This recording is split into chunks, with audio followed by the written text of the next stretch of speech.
We are live, and the first word that you heard was one that started with an F.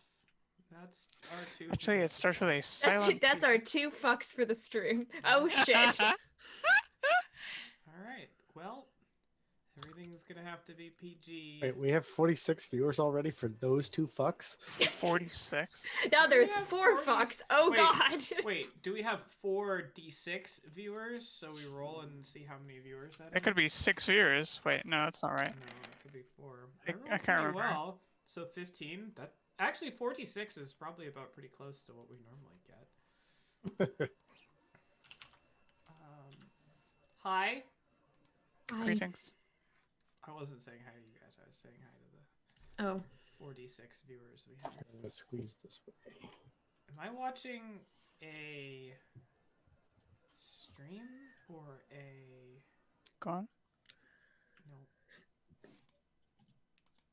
We have party notes? Usually I do all of this stuff that requires me to not speak and click things before we go live, but I figured, why should I do that today? And I couldn't think of a reason before I already had done it, so here we are. Changing the Here we D&D are. overlay to the right thing. Anyone else have a headache? Cool. Not me. I actually have more of a neck ache, but it attaches into my head. Yeah. Statistically speaking, somebody has a headache somewhere. It is true. It's me. It's me. It's me. Shmee, isn't that like the Captain Hook. Shmee. Captain Hook's right hand first mate? Right hand mate? Brilliant, Shmee. Shmee. I'm Aaron. Okay, I can't do it. The fuck are you doing? What was that? I was gonna try and do his like muttering, stumbly voice, but I can't do it. I and think then you should forgot try what it he again. says. I can't. I forgot what he says. Oh, well, I don't know what you're talking about, so it doesn't matter. Okay. Try again.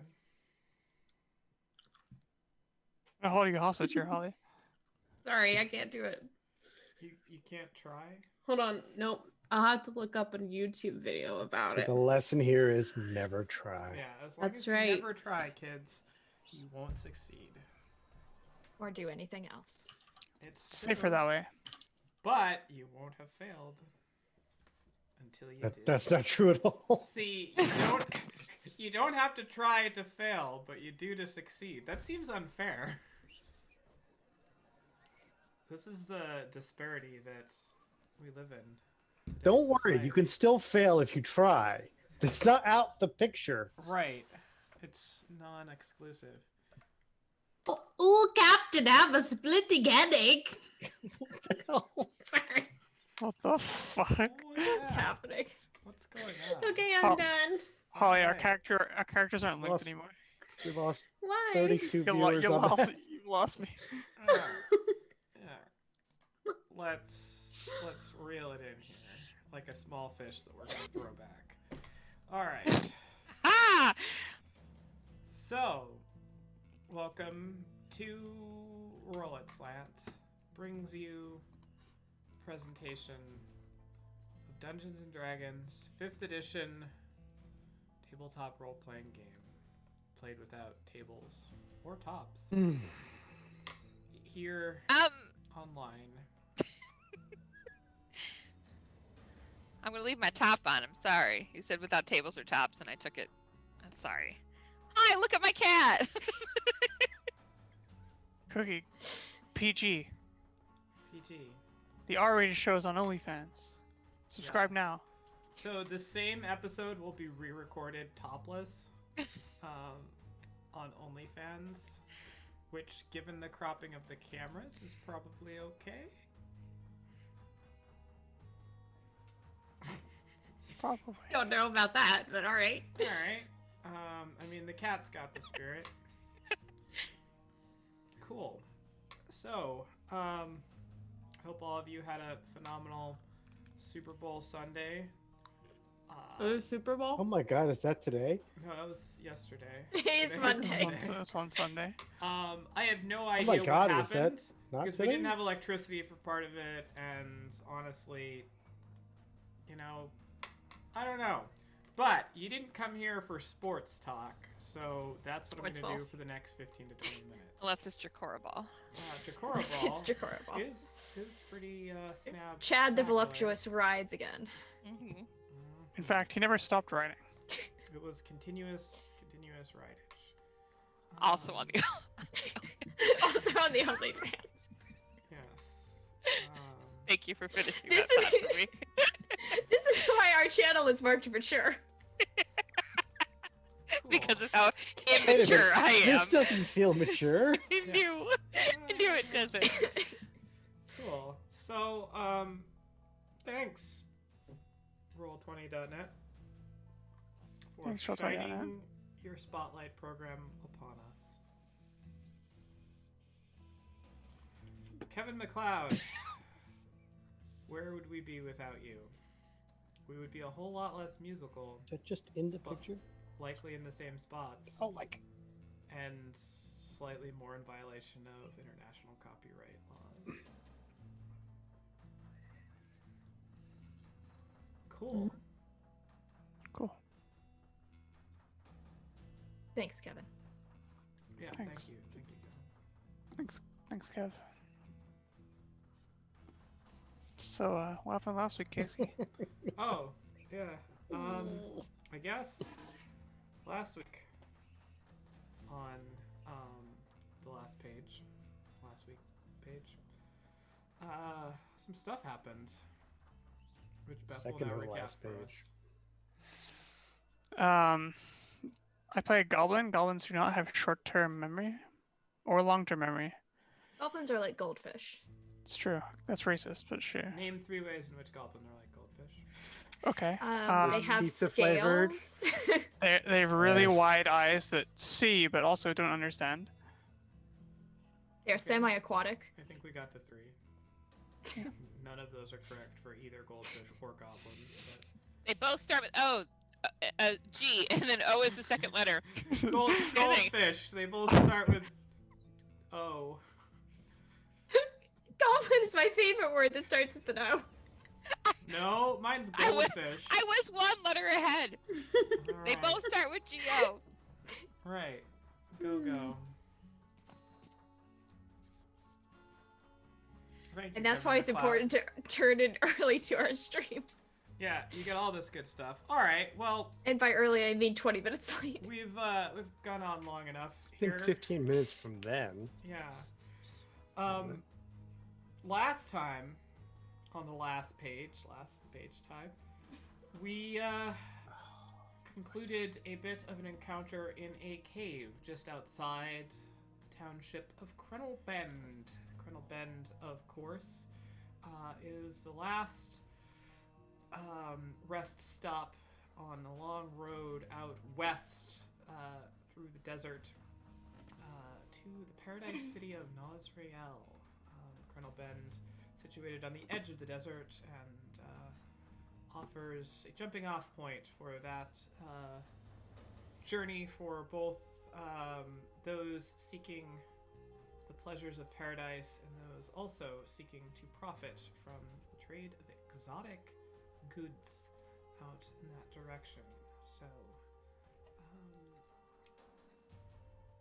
all that is a little just exposition for you, because it's not really relevant yet, but maybe it will be someday.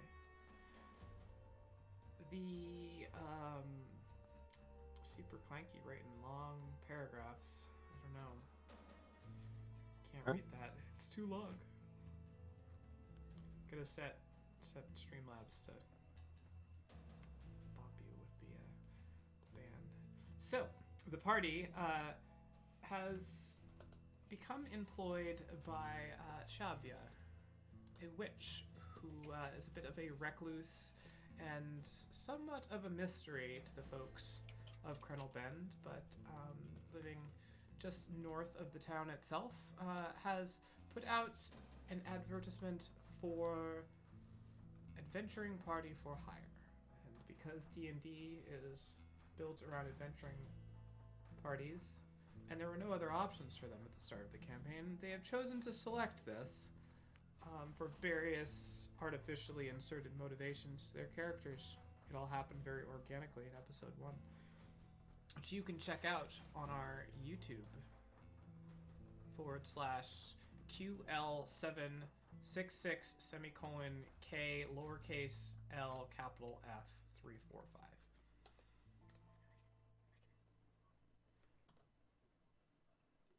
But It's very catchy. upon rescuing Chavia from the cave itself, everyone returns back to Amber Lake, the homestead of Chavia, and now of the party, as they have accepted their the offer for service there, and have now been tasked with sorting out who would want to kidnap, kill, and sell Chavia to the highest bidder, as she was rescued by the party in the cave. Oh. And need to find out why.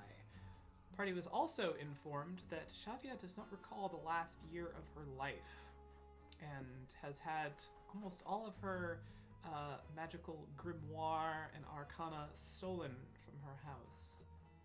I thought you could only recall that last year. Yes.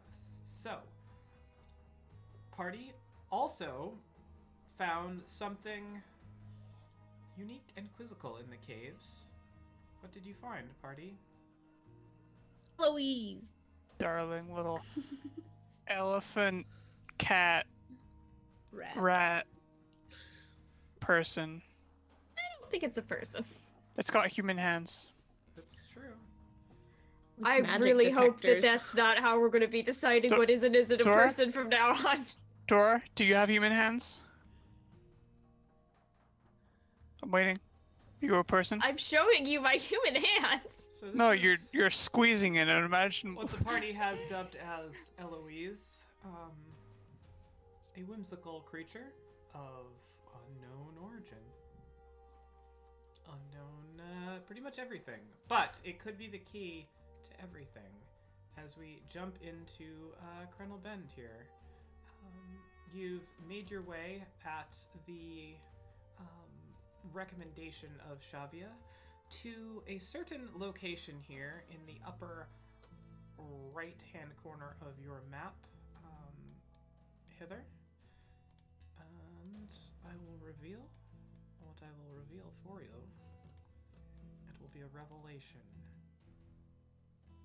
Welcome to Baroness Lindsay's Living Circus. Outside, it's a very large square building. An awning comes out sort of all four sides, and underneath which there's a bunch of seating. Right now, the windows seem shuttered there, but it looks like they could all be sort of opened so that exterior wall that surrounds here, the awning could be opened up to allow visibility from inside. It's very painted in Cirque stylings, if you will. There's sort of diamond checkered patterns on many things in bright yellows and greens and golds and purples, reds and whites and oranges and purples and reds and golds and greens and oranges and reds. No silver. And whites. Not a drop of silver to be found. Except perhaps upon the ground. Ooh. But what gets you is not the lack of silver, but sound of strains of music coming out.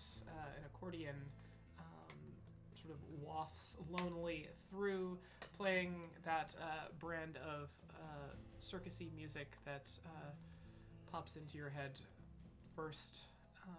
Sort of a nice waltzing type sound. And you see,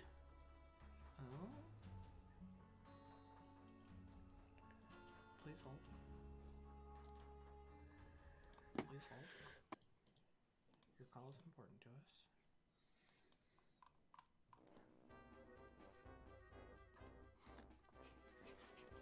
I should make a whole circus playlist.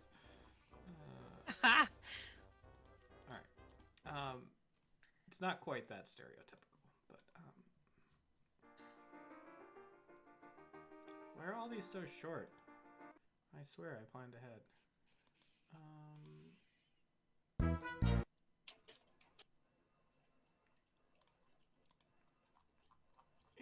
Come on.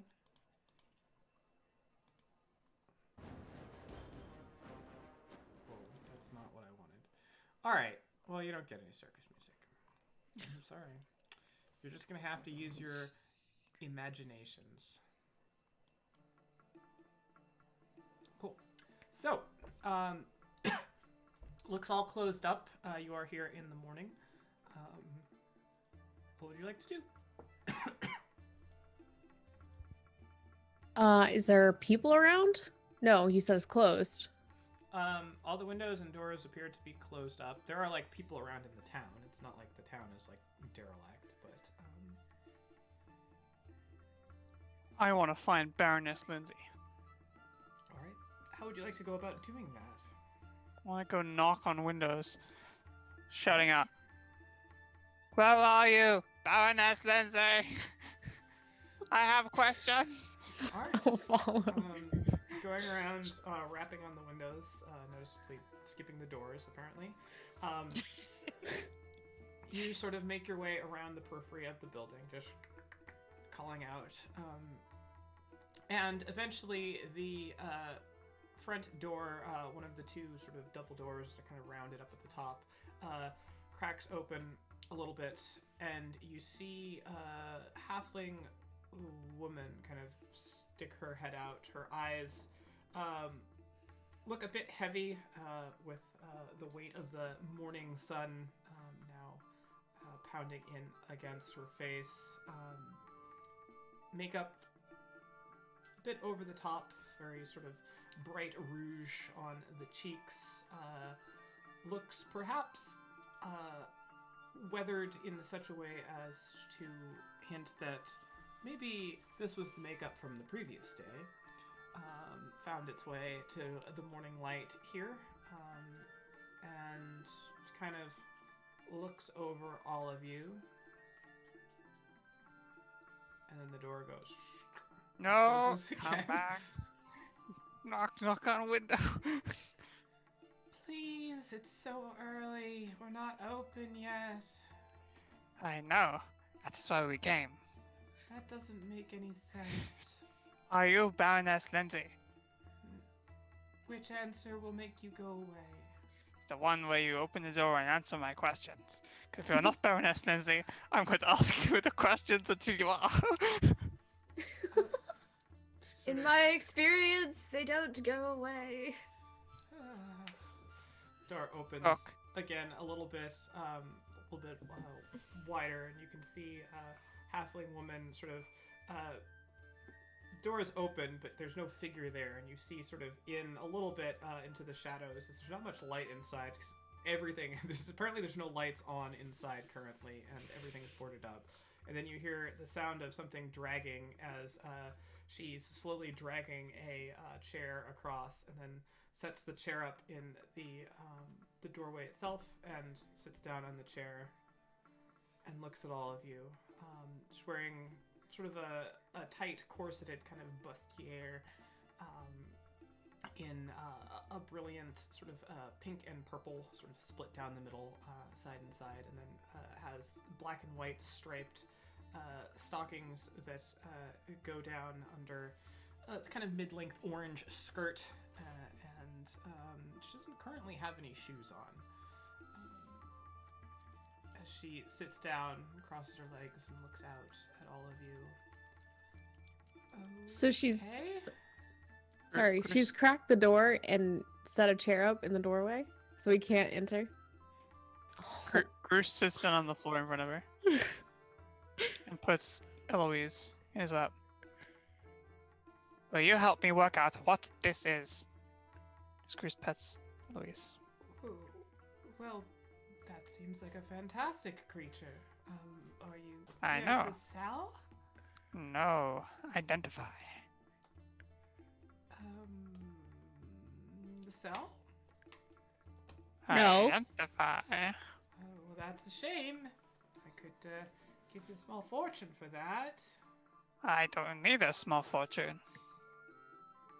All right, you drive. Where am I going to put a small fortune? Invest My it? pockets are already full.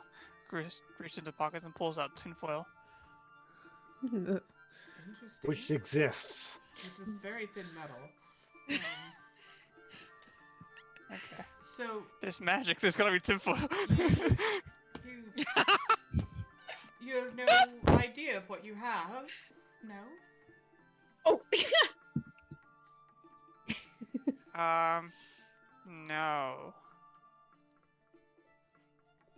She finds magic. Who does? Eloise. Who's Eloise? Eloise. Oh, the figment. Gotcha. Figment. What? What's a figment? It's called a What? figment. Case closed. See you later. Glad I could be of help. No, stay. Help. Well, what do you want to know? Well, what do you know what she is?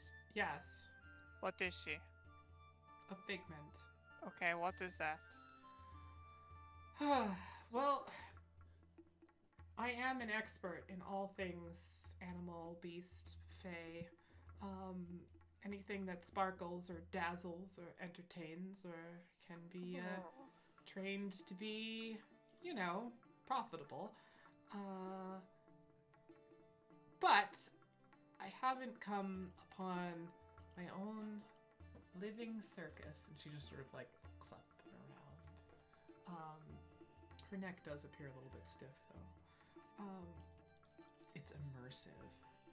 she was also shoveling snow last night. She was. That's a metaphor. For heavy cocaine use. Just gonna- For what? I wouldn't have gotten all of this had I not charged for my services. People coming through here are in the business of looking for Okay. escape, and I bring that to them. They come in, they want to see what's exotic and new, staring at livestock their whole lives. You could paint a cat orange and they would be enthralled. But what you have is not an orange cat at all. Groose was already holding Eloise up, squinting at this point. So, perhaps I could rent your figment. For what? The rest of its life? No. That's buying. Sort of. Um, So what do figment is, what I do? Come from. Where? I had more than I thought last night. She kind of like reaches out and like touches your forehead, Cruz. Nope, you are real. Alright. Oh, that is a relief. Hold on one moment. Sort of gets up from the chair and walks back, and you hear like clattering of metal sort of dishes, and then comes back with two kind of mugs in her hand. She kind of pours and shakes one out. And it's kind of like frothy liquid at the bottom, and sort of shakes it out and sort of looks in it and finishes up the other one. Are there any like food vendors around? Not in this area, no. It's all more Okay. towards the center of town. No problem. So, you have something. I mean, where did you get it? Didn't the person that sold this to you have some sort of info? Just like a big twoll guy, and it was in a sack. We just kind of found it. It doesn't have a provenance. Came out of the sack. I don't know what that word means. It's the paperwork that shows we're an artifact? Never mind. It's not an artifact. It's my friend. Very much not an artifact, indeed. And you said a troll had it. Sounds Yes. like breakfast to me. Would be a terrible shame. No, we didn't eat it. It's a good thing. It's very valuable.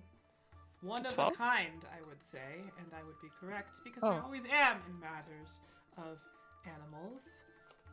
Truly one of a kind. Not like each of you, you're all special one of a kind, but this is truly one of a kind. All of you could likely be replicated close enough that nobody would ever really care that there was a difference, but this Oh, the baby. defies recreation and perhaps defines the term uniqueness in the domain of beasts and creatures. Are you okay, Guitar? Sorry, What do you- keep going. What are you doing, Guitar? I'm laughing. Why? Okay. Alright. She has trouble processing supplies. It is a complex emotion. It is. Why don't can you stop practicing the accordion? I thought we went over this. And you see like behind her walking just like a monkey with its head down. It has like this big accordion. It's now like sort of dragging behind it. Sort of walk off back in the darkness. She sort of straightens up, pushes the door more fully open, and then sort of drags the chair over to prop it up. All right, well, why don't you come in and sit down where it's not so bright, and ask whatever questions you need. You'll owe me a favor. How's that? Okay. Good. You drive a hard bargain. What kind of favor? Whatever I want. Yes. A good one. This is it's good. Yes. And so she kind of walks in, and as your eyes adjust to the darkness, you do see that this whole large building at the center of it, there's kind of what you would imagine as a circus ring, probably a little bit more than 30 feet across or so. The ground in the center of the ring is much more of a fine sort of sandy texture, and then there's a whole bunch of sort of booth seating out sort of on the periphery of the room, and then out towards the back there appears to be almost stadium-like seating, as if people could get packed way in here. There is open up to the next story above, where there's a balcony that goes all the way around. It looks like there's more seating up there. It looks to be a couple of bar locations, and as you look around, the accordion playing monkey sort of slinks back behind the bar, and you can see the accordion gets hoisted up and plopped down.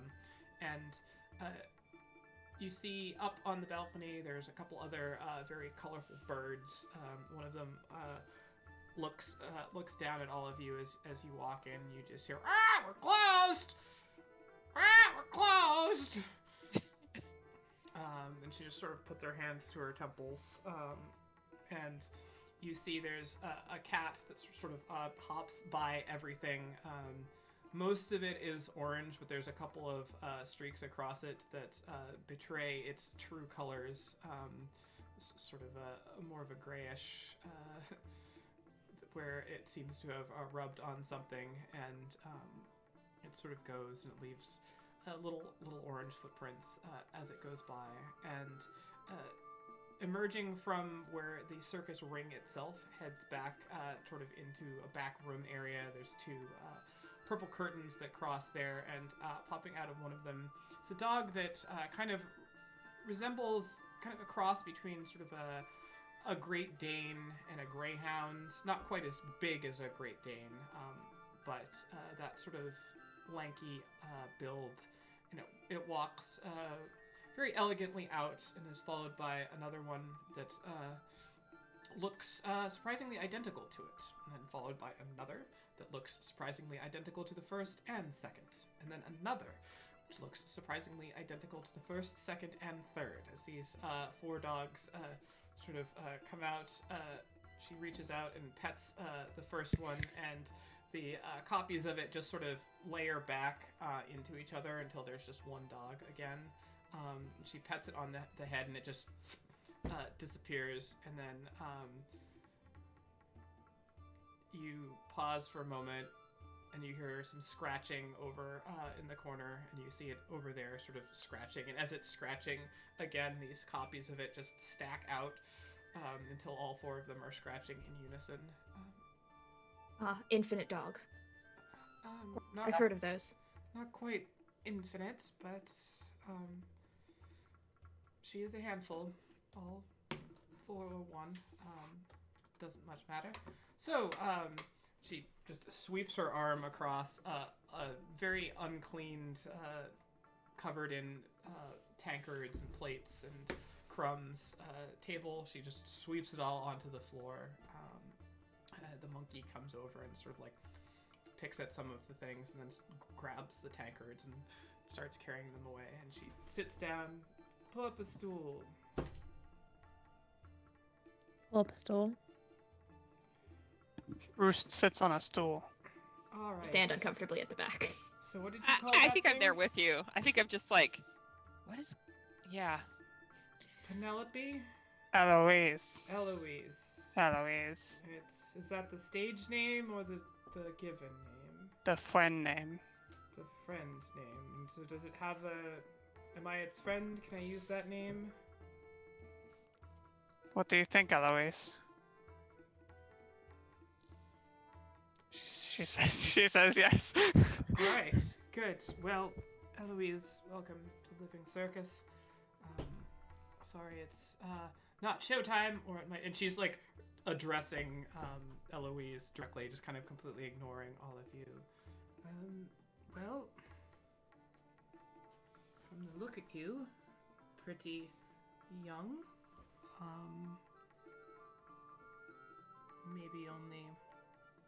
Maybe only a week or so old. But since I've never seen anything like this, I have no idea. So I thought you knew what it was. I do. It's a figment, of course. And Of your imagination? Uh, Or not mine, no.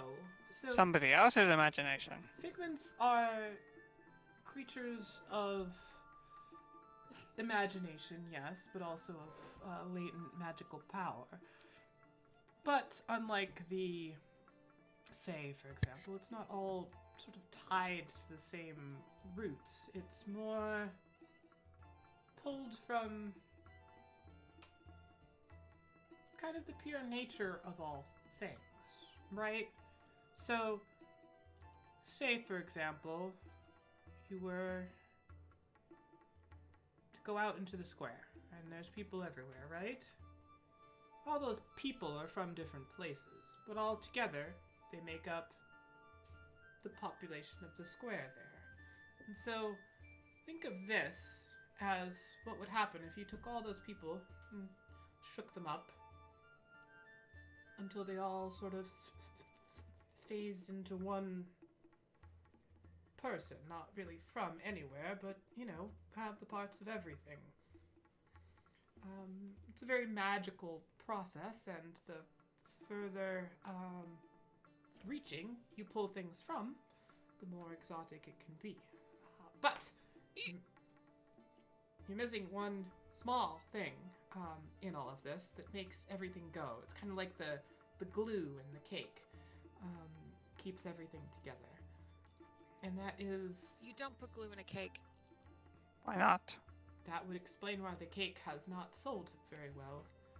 Just trust me. Yeah. Do you Okay. want any? It's free. Sure. No, don't eat that. Alphonse! Cake! Is Alphonse the monkey or the cat? Yes. Okay. No, it is the monkey, of course. Self-chosen. That's it. All of my animals choose their own names, both their How- stage names and their. Does the cat have 3 names? I don't know. We don't talk much anymore after the dye incident. But I feed him well, so sticks around. Where So were what- we? Something about glue. The glue that holds all of the people in my metaphor together holds all the parts of this animal together as well. And by parts, I don't just mean those tiny, unsettling hands or the branch-like tail or the trunk nuffleclus on the front there. I mean the essences of all those things. And that is pure, unbridled, unfiltered imagination unchecked, which is only found in one place only. No, it's not here after my shows, although, thank you. I do appreciate you all thinking that in unison so my very meager telepathy skills could pick up on it. It shows you're a coordinated team. Where do you think I'm talking about? In the minds of goblin children. Close. And In the minds of goblin. nope, has nothing to do with goblins specifically. But you were right about the children's part, and sort of the mind part. Children's dreams. You have to harvest children's dreams in order to create something like this. I think I saw a play about this once. Yes, and so you take the dreams from the children in some sort of ritual. You put them in with, the blood of the plain touched, and Of course. sort of stir it all together a few incantations later, and bam! Penelope. With blood, what? Eloise. Eloise. You have to have blood? Well, in That order to doesn't- do the ritual, from what I understand, yes. Blood of the plain touched. So why would you do the ritual to make a figment? I have another question before we move past the blood. How much blood? And what is a plane touched? Well, you see the planes, I think there's 6 of them, are not here. But they're also not on... You can't go there without really going there, like hard committing magically to going there. I'm familiar. If you go there, at least for a short while, you become touched by the plane. And not in like that probably reported to the constable type way, but in the way that's a little bit more like if you're a coal miner and you breathe in coal for a long period of time, you're touched by the coal plane, if you will. Gets into your body. I think that's just called black lung. Diseased. Okay. Not necessarily a disease. Some of it goes away after a while, but, the more you're there, the more it soaks in, and the more magic your blood can have. You just sort of, from what I'm told, mix bloods of people that are, been to various places. You can get different qualities. It's a whole unique art to breeding these things, I think. But Do you why? think you would have to kill that plane touched or just bleed it as much as possible? I don't know. I've never tried. I would probably go all the way if I was going to commit to doing it, though. What if someone they were plane touched and they also had a lot of magic items and artifacts? Would you use that in the ritual? You mean the items and artifacts? Yeah, like if somebody just had like a magical hoard of things, is that kind of like, No. like the spices to make the spell even more tasty and savory, no, right? No. This is something that doesn't need spices. This is What doesn't need spices? dreams of children and plain touch blood. I mean, and spices. Delicious spell. No, Like this is like more about the quality of the original ingredients and the glue. there's no glue. Well, that's the children's dreams in this metaphor. And- That's think more the- like putting an egg yolk in to bind things together. Binding, there's probably something about that. All right, I now I'm with you on this metaphor. All right. Oh, good. I'm glad that everybody's on the same page. So, now that we're with harvesting no, dreams of it's- children and blood. It's all in the It's like none of you cooked before. ephemeral and blood, and then the ritual puts it all together. Look at me, I make a mean hot dog. With the unique sort of binding of whatever unique original thoughts from children. Not sure what happens to the children once that's removed. But these things can fetch you a pretty copper piece just about anywhere you go if you find the right people. Rich people love these things. You can say you have a pet that's one of a kind. They come in all shapes and sizes. No one is alike. And as long as you don't question what it took to make one, can be great. The other thing I hear, and this is not by any means something I'm interested in, as I am a friend to all of these creatures here. Ah, we're closed! If you're performing some sort of ritual that requires a sacrifice to some force, sacrificing one of these is like feeding your god some sort of delicacy, right? Anyone can, steal the lame girl who works by the stables and drag her out into some cave and, But Of course. that's Like oddly specific. Yeah, really, it happened last year. I think she kind of had it coming. Oh, let's not blame the victim here. This is the Where were we? glue. The glue, yes. So that's what you have. And they're called figments. Delicious Oh, but sacrifices, wait a minute. or If you were very to sa- valuable. So if you were to sacrifice a figment, you would curry favor with a god, basically. You're very Or much you into could. these food metaphors. So I guess if your god liked curry, then What yes. god doesn't like curry? I Please. don't know. probably like the robot ones. The mechanist gods. That's fair. Probably- That's They're fair. probably like, raisins or something. But that's essentially what we're talking about. Is that it would be like a boon, if you were Sure. trying to gain a favor.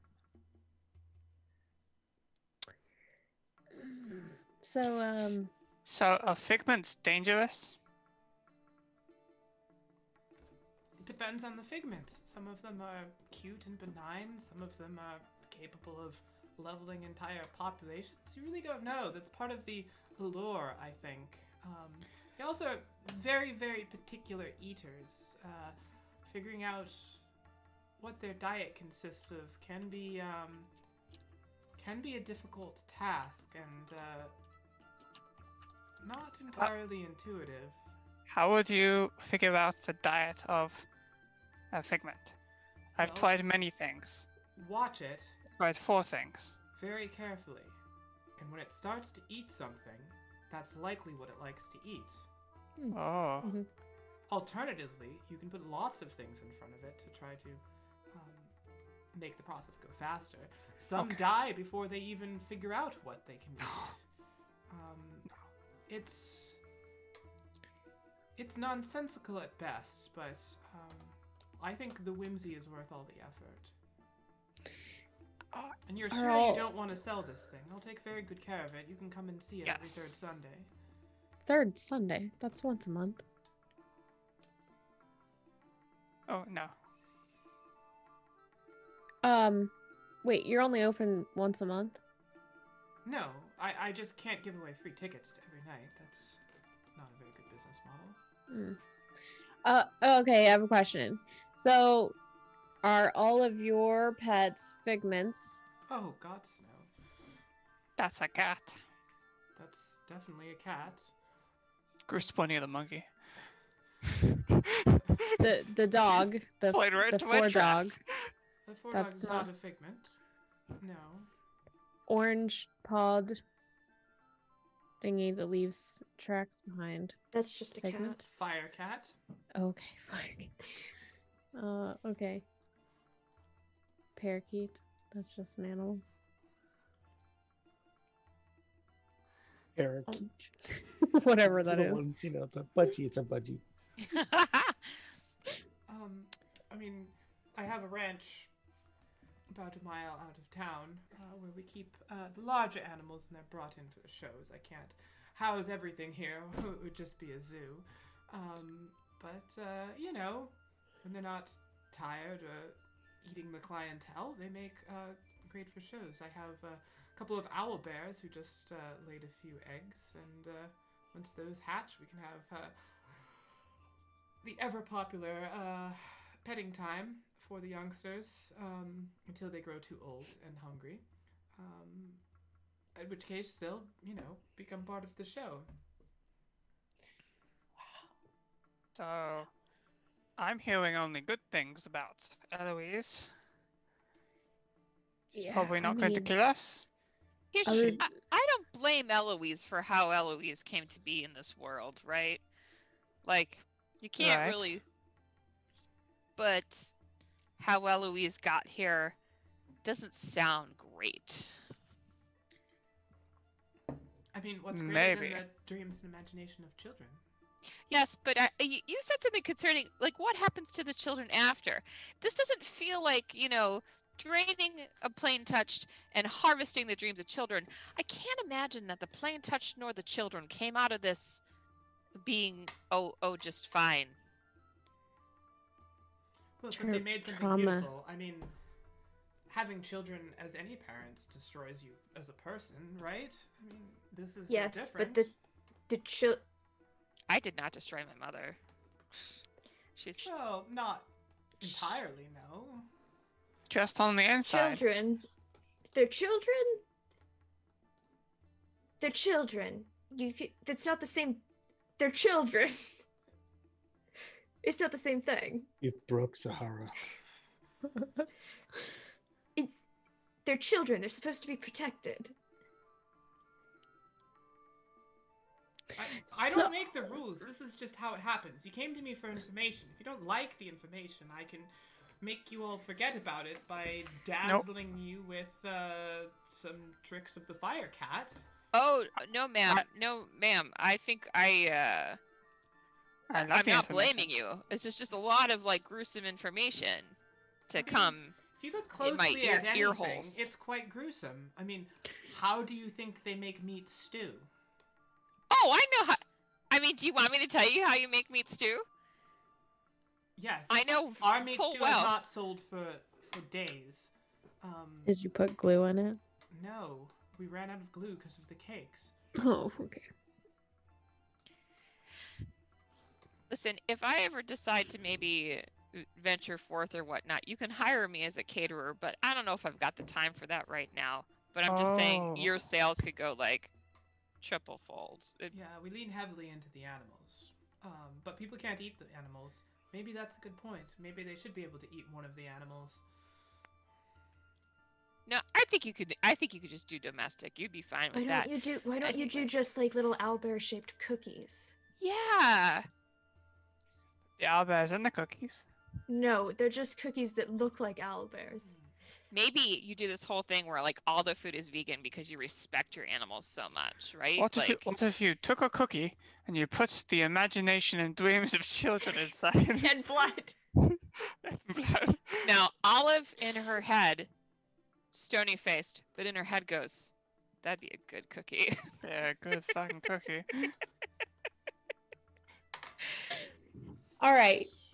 How do you know this? How do you know how figments exist? Like, I told you, I know everything there is about every beast and creature and fae that there is.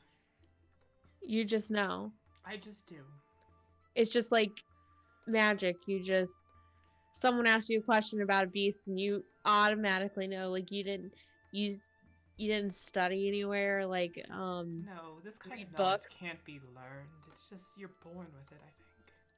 You're just born with it. True, I've forgotten it already. See? It's interesting.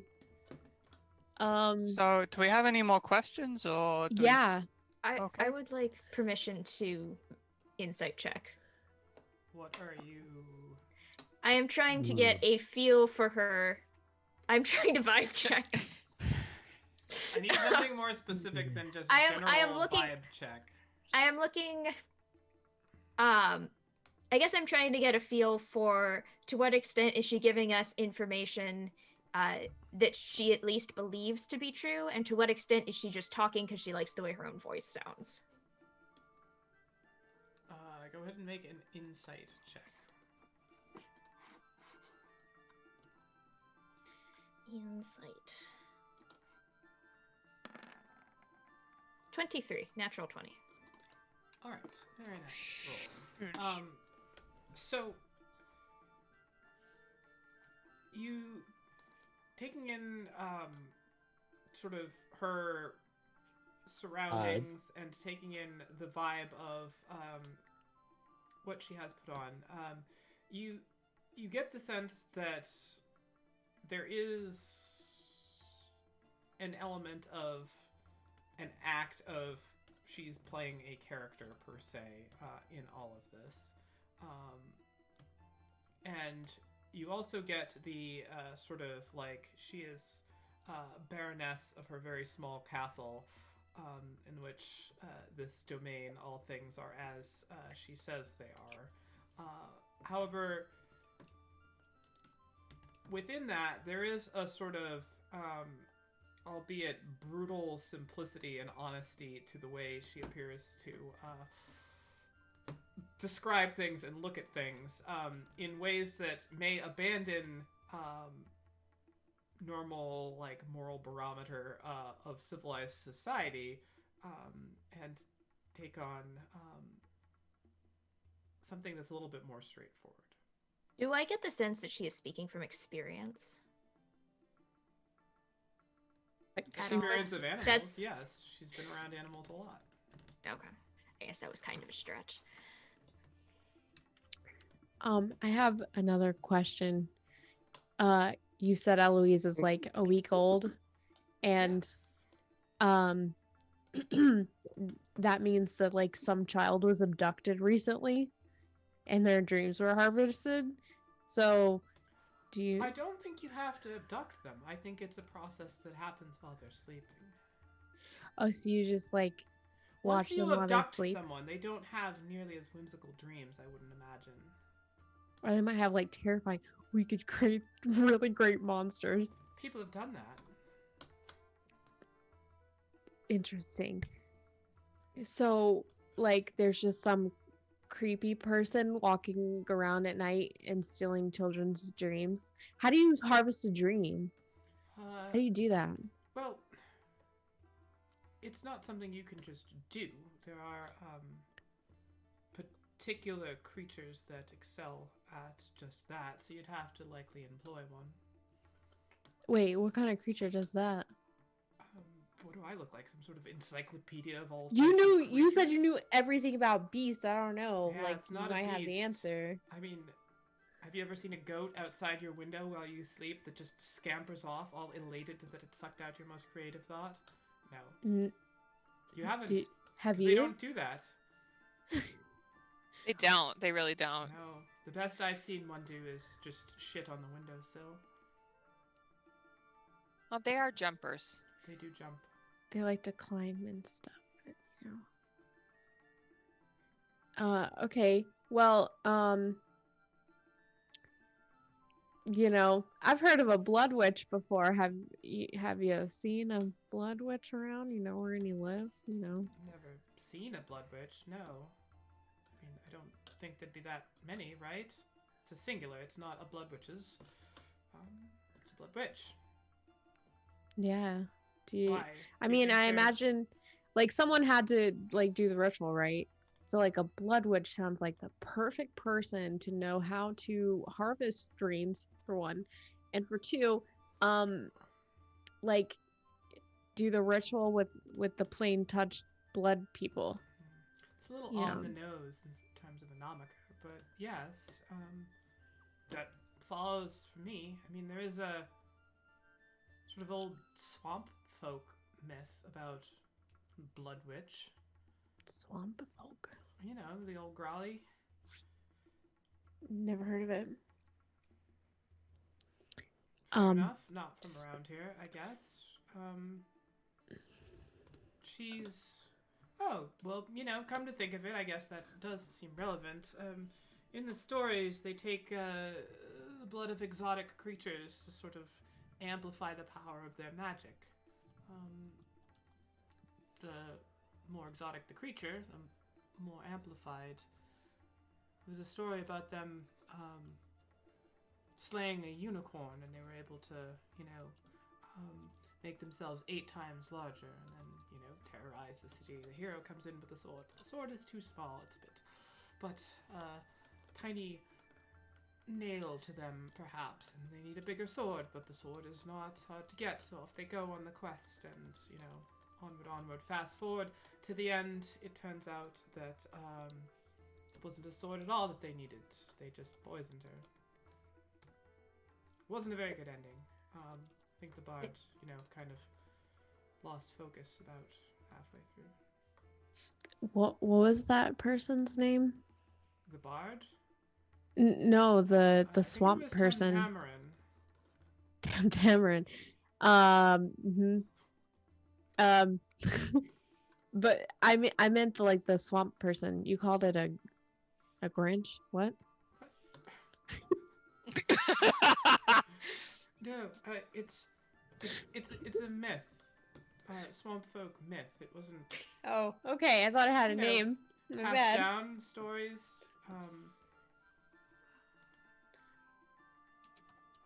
Interesting.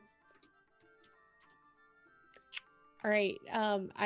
I have like a lot of questions, but I don't know where to take it from here. And yeah. So I'm gonna be done.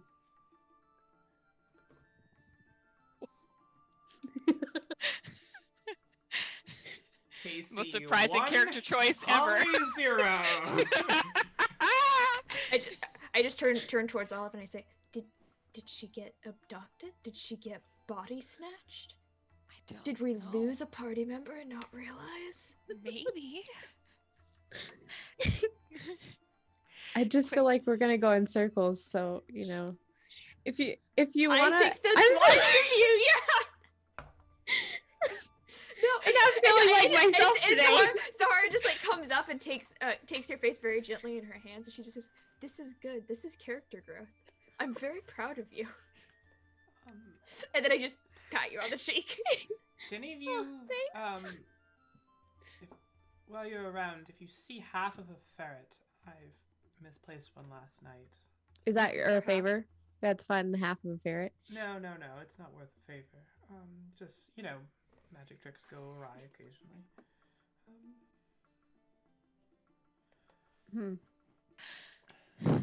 Interesting. How do you wait? Does that mean it's dead? I don't know. Haven't found it yet. You don't know if it's the bottom half or the top half. No, I have the bottom half. So it's the top half. I hope. Is it top half or like? Oh, or is it down the middle? Yeah, is it a horizontal cut?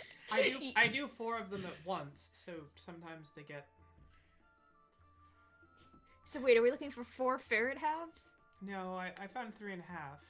That's quarters. Okay. Well, thank you, Baroness, for all of this information. And if anyone in town asks you where the best place for evening entertainment is, you're going to tell them? Absolutely. If you have like pamphlets I can hand out, that'd be great. If you say people don't take those. Just say Baroness Lindsay. Living circus. Living circus. That's the favor. All Okay, right, you let's got do it. it Deal. a little faster. That's not the favor. This is But just. here's the thing, though. You won't be telling people that you saw a figment in the city, will you? Well, I never claimed as such. And since there was no money exchanged in there, there's clearly no contractual obligation one way or the other. So,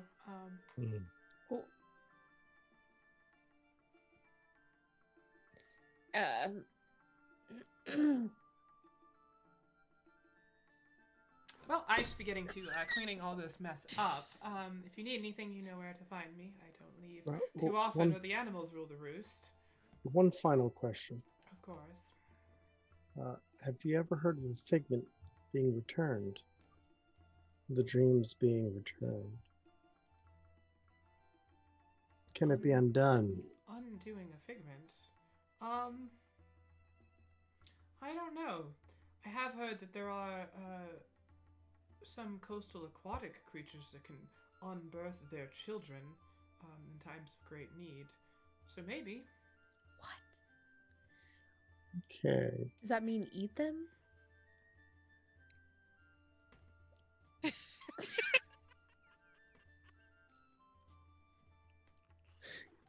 I'm not an expert magician. That would be a better question for perhaps someone who has done the ritual. Yeah. Can you point Walrus. us in That's that what I was trying to think of. Yep. Walrus? Yes. Tropical walrus are known to unbirth their children from time to time if things get hairy.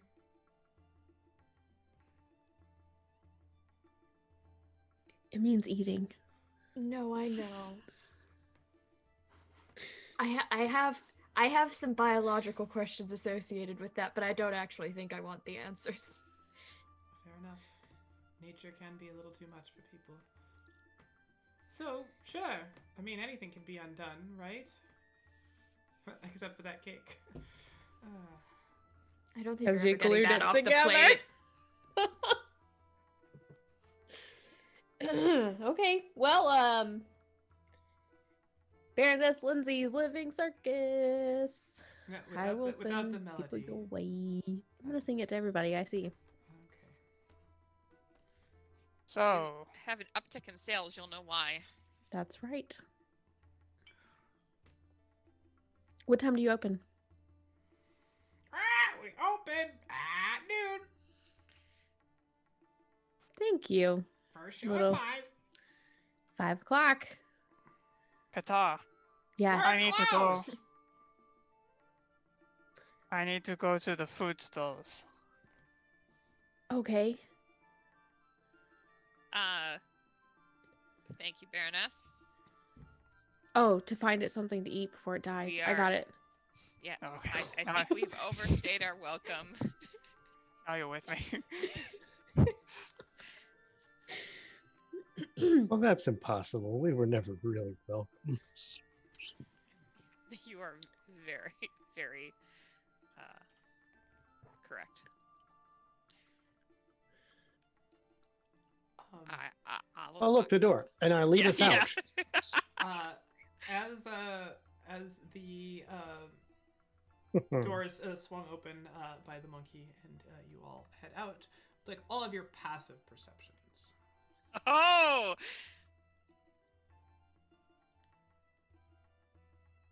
My passive perception is 13. 13. 13. My Mine. passive perspection is 13. 13. 9. One of these things is not like the other. All right. You notice as you're heading out, Oh, I hate the place. monkey reaches out and kind of touches the edge of Zahara's pocket, and then just sort of, he's kind of like, giving all of you the like, thanks for coming, pats on the back. But as he's doing Good game. that, Good game. um, Good game. Good game. his hand goes sort of right by the edge of Zahara's pocket. Do I feel like he pickpocketed me or like he put something in? I don't know. You can check your pocket. I will. Can I try to very subtly check my pocket? You can with a dexterity stealth roll. I will do this. 20, not natural. Right. You are able to put your hand into your pocket without anyone suspecting that it's an odd thing for you to be doing. Was Is this there anything missing from my pocket, or is there something in my pocket? There is something in your pocket. Brilliant. What's in my pocket?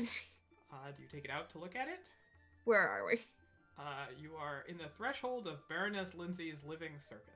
I'm gonna wait until I'm out and have gotten a little bit of distance from Baroness Lindsay's living circus. Okay. Gonna not want to do is squeeze, just in case. Is it wiggling? Is it a mouse? It is not moving. Feels somewhat cool to the touch. Half of a ferret. Oh, we found it. Now we get to find out which way the ferret was going. So, Like, would it wear pants like this or like this? you head out, and it is pulling it out. It is a ring in shape, although not.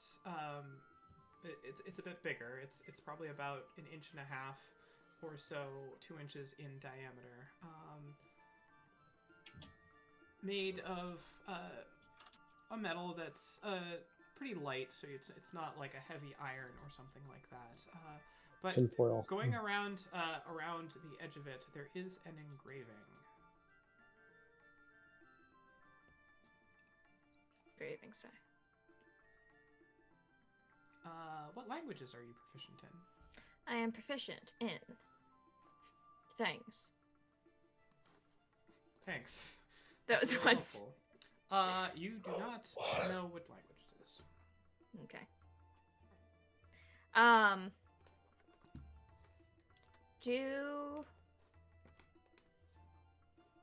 Is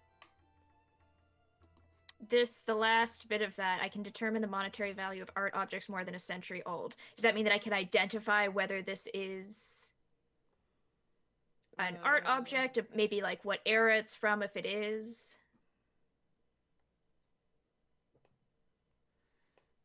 Yes, this is more than a century old. Okay. Is it art? Is this art? It appears to be jewelry, from what you can discern. And can I discern anything about its value? The monetary value is likely. Nothing appears to be particularly finely crafted about this. Quite the opposite. It's fairly crudely crafted. It's a bauble. You're guessing the value is worth little more than the weight of whatever metal it's made out of, tin or something. Okay. Like if you sold it to the blacksmith for, silver, he'd melt it down and use it. Probably less than silver. Did anybody speak this? Yeah. Can I take a look? Yes, I hand it over. What languages do you all speak? I speak Celestial, Common, Dwarvish, Elvish, Sylvan, but I also have the Comprehend Languages spell. Are you using the Comprehend Languages spell? Not if I recognize one of those things at the moment, no. But if It is none of the languages I have heard or seen people list as proficiencies as of yet. all right, then I would use it. All right, so are you casting, ritual casting? Are you going off to find food? We can. Because we could Yes. we could pull over, like if we could duck somewhere. I don't really feel like we're in like the square, and I don't really want to like Well, we can go do find this out food. here. Yeah. So while they do whatever they're finding. Oh yeah, does he have it or no? Okay. No? It's not Almost as known. if I looked at all the languages you speak, and this isn't one of them. Okay. I like for you guys to Perfect. be like, All right. I speak this! Then I want to like kind of duck into a corner or whatnot and ritually cast comprehend Alright. languages. Is anyone? You guys are heading out to Food vendors. Going around the food vendors. to Gonna Cesari's Prepared Traveler Bazaar at the center of town, as that's where almost everything is. So you're looking for like prepared food, right? You're not looking to like buy Grocery shop. stock. Eloise, what about this entire sheep? All right. Oh. Important question. Are you walking around with Eloise out and about? Are you taking any efforts to hide Eloise? Eloise is gonna be in my bag, but it's like not like fully, it's like a sidecar on Groost rather than All right. Sidecar figment. Extra apparent. All right, so heading out into the Prepared Traveler Bazaar in the center, it is bustling. It is sort of as pictured on the map here, a very kind of organized collection of shops and stalls and such in rows. They are kind of labeled and organized in such a way that everything is laid out. It's like one-stop shopping. It's the Walmart of everything. And then in the larger central building there is kind of like where you bring your goods to pay, and that also houses kind of more of the adventuring supplies type items. But there's a blacksmith here. There's various tailors. There are a couple of spots where you can buy sort of rudimentary weapons, survival gear, food from a vast spread of different locations and origins and ethnicities. They even have goblin food there with some goblin vendors. It's a very sort of eclectic, diverse place. Kind of has that almost like that Camden Market type feel to it. For those of you who have been there. And it is just packed with people all going through.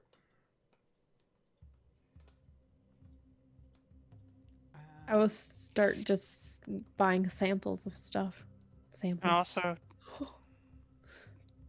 I'm generally keeping an eye on Eloise, seeing if she responds to anything specific.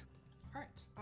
Going along, why don't you give me a wisdom insight check with advantage, because Eloise is like right there and you're sort of connected, so you can just like mentally kicking or flailing 14 there. And Qatar, you're just going through and kind of buying random samplings of things. As you go through the various wonderful odors of things being grilled and fresh produce and all of that, doesn't cost more than a couple copper for various things, so not needing to take it into account. You kind of take them, pass them by Eloise. Some of them Eloise just like pushes it out of the way. I'll eat that. Others Eloise will like take and look at and then drop. Just sort of like the toddler that like will do everything but actually eat the food. Some of them, like Eloise, just takes and like puts on her head to try to balance, but then 2 steps later it will fall off.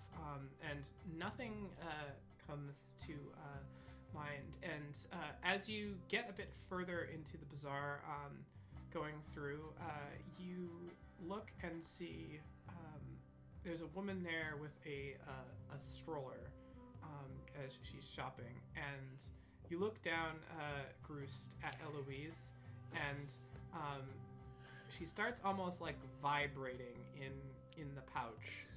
And as you get closer to the edge of the stroller, you see the little her little hand sort of grabs the end, and the trunk starts going out towards the small child that is in the stroller. It appears to be very young. You just bond with a baby eating animal. I mean, we gotta do what we gotta do. No, we don't. We very much The other white meat, baby. Eloise. No. Get in my belly. Does it just baby. want to play? Does she just want to play though, or does she want to eat it? You She won't wants know until you let her have it. It's true. Not something that you trial and error. Can you imagine this mother? Oh, look, a goblin's coming up to my baby with something.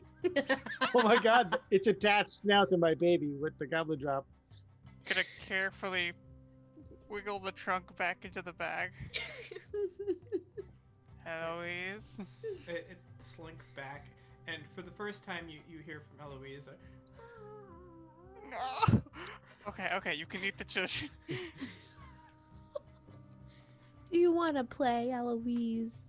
Does Eloise want to play? Maybe. No idea. Well, I told you to let it try your blood.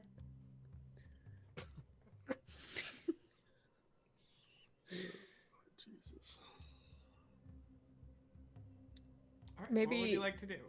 As you all sort You of just know. stand there awkwardly, like the mother kind of like notices and then sort of like pushes forward a little bit out of the way.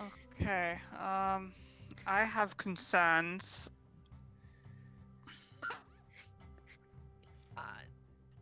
What are they? Being a father is difficult. Uh-huh. Okay. Guitar. Yes. We need to steal a baby. Oh no. Wait, no, maybe not that. That was just goblin. That's Okay. Hmm. that's a little extreme. So, Bruce. Qatar, I think Eloise likes something about children. That might just be their imagination and dreams, or it could be their kidneys and inner organs. I'm not certain. Does a baby dream? Probably. I imagine they only dream about food. I feel like that's an assumption I can't disprove. We could. What if we got baby animals and tried with that? Oh, that's a good idea. Maybe we should try that. Okay. Baby animals. Where That's do a we good find? one. Where do we find baby animals? Circus. The Baroness has baby owlbears. Right, but baby owlbears will fuck our shit up. I don't want to go anywhere near that. Like But maybe a She a lets lamb. children play with them. It should be fine. Yeah, but I've seen what the big ones do. Yeah, but they're babies, so kind of Yeah. fits perfectly. Limbs everywhere. We could just go find a lamb or something. Why owlbear? It's the first thing I thought of. That's the She sort of- just said that she had Okay. baby owlbears, and you It's want a good. baby animal. Well, no. Casey, is there a farm anywhere near here? Yeah, I mean, there's livestock and all of that sort of thing. Okay, around. I want to And go you can- find people baby do buy animals. livestock for the roads and all of that. So There should be chickens. a lot of and babies near sheep. the river as well, like a baby shark. Do. Oh, yeah, that's right. I do Baby that too. shark. Yeah. Would a tadpole work? So there are vendors, not as part of Cesri's Prepared Traveler Bazaar, but out sort of to the western part of the town. There's several smaller farms there. There's a poultry farm. There's livestock, sheep, pigs, you name it. They've got it. Dairy cows. Gonna take Eloise around the little ones and see what occurs. All right. Walking by as you go past the chicken farm, and you're sort of like looking out at the coops back behind, and it's somewhat kind of open air. The coops are there, and they have like the run, but it's not like completely fenced off. I need you to make a dexterity check as Eloise is quickly attempting to hop out from your your grasp. All right, and with a 17, she does kind of squirt up and out with surprising agility and hops sort of up into the air like she's hopping over the fence into the area where the little chicks are, and you kind of catch her tail and like are able to catch her and have her just sort of like hanging there as she kind of like curls up almost like an opossum, like a little bestial yo-yo that just curls back via the tail into the palm of your hand, and you can feel her little like hands grab over your fingers. Oh, I have to let her kill all the children. It's just I can't say no. Not to a little opossum, elephant, person, monkey, cat. rat, cat rat. Do you want the little baby chicken, Eloise? Chris tries to communicate with points. I don't speak opossum, elephant, cat, people. She looks up at you and then like down at the little chicks down below and then back up at you, and you can see her mouth is like wide open, and you just see a whole bunch of incredibly sharp fangs inside it. Is her little tentacle things doing anything? It's The tail. They are like, well, No, on the top of her wigglers, head, the on top of wigglers. her head, they have kind of like wiggled and are sort of like wiggling like this down towards where the. so they're not magic detectors or food sensors. Is there a farmer around? Is there anybody that would see this? Make a perception check. Okay.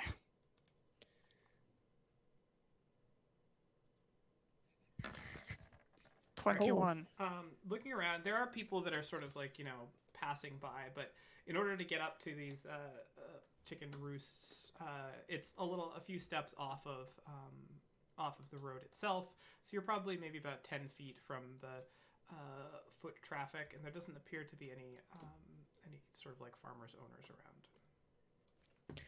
Before you do this, good Sir Goblin, have you ever heard of some animals being nice and friendly till they, get a taste for something? No, I've never heard of this. What happened to your accent? Interesting. Okay. No, you're not here, right? Just for the record, did you I think ditch us? because Olive stepped off to do a ritual, Yeah. right? So I stayed with Olive, so I'm not there. Oh, I don't know if you were here or not. I thought you were back with them. Are you with us? I didn't stay either way, so I actually, just out of convenience, I'll flip a coin. I don't have a coin near me. I mean, just be wherever Just be wherever you want to be. wherever you want to be. Be what you gotta be. So yeah, I'll just be like, yeah. We So too it's might need just gonna, supervision. it's gonna, get a taste for flesh. Right, but it's chicken flesh. Yes, but that's that's an entry level. That's a starter. It's gonna get you going on to bigger things soon. It's Right, but like, I eat chickens, and I haven't moved on to bigger things. yet. Oh shit! Oh no! Oh, what? We can't I just mean- let Eloise starve. Yeah, okay, imagine this. If we sold her to the Baroness, what would the Baroness be doing? Sort of a long monologue. No, she would be Looking Eating for it. less parts. she'd be feeding it baby Ferrets. chickens. Probably. Yeah, so we're not I'm really convinced. doing anything wrong. I wanna grab a little tiny chick. So if somebody Oh, else were boy. were And give it to to Eloise. hypothetically make the same mistake, therefore our mistake is justified. Exactly. I'm giving a chick to Eloise. Mm. We're gonna see. You kind of you reach down, and takes a little bit to sort of scoop one up, but easy enough. Doesn't appear there is anyone around to see, and she's still on one hand, and as you kind of hold it up, her attention turns to it. The trunk sort of comes loose, and she hangs down by her tail, and the trunk just sort of goes out around sort of holding it until you can feel her sort of like tugging it from your hand. It's okay, you take. And the trunk sort of coils once around, sort of rolling it up, and the end of the trunk, sort of right in front of where the face of the chick is, and then it just plunges into the eye socket. And you just hear Oh no! as up through the whole trunk, these little pods of food seem going, and it slurps very enthusiastically for about 30 seconds to a minute. It eats brains. And I feel like Baby brains. I feel like then- this is a commentary on every relationship you get into. It all starts off well, and then she eats the brains of cute little animals. yeah, and so then the trunk sort of pulls out, kind of unravels and holds the end, kind of like puts it back in your hand, and sort of recoils in, and then you can hear Eloise start purring. She kind of like snuggles up into your hand. Is there a shell of a chicken? A baby chicken? Or did it eat the whole thing just Did from it the eat just the inside? brain, or did it Would eat... you like to investigate? Yes. Yes. Yes, Groost will cut open this chicken to find out the... All right. No roll necessary. I just whether or not you had the stomach. So looking around, it appears that it's basically cleaned out the contents of the chick's skull. Okay. So just brain. All right. Well, now we know. Oh, okay. Okay. How often do you think she needs to eat? I don't know. She looks pretty satisfied right now. She does look really cute, which is making me think it was worth it. What do we do with the rest of this chicken? Throw it in the Enough. river? To be perfectly honest with you, the only part of the chicken I don't eat is the insides of the skull. So... Oh, so, okay, gotcha. Yeah. Just Into put it the- in your bag. Into the pack.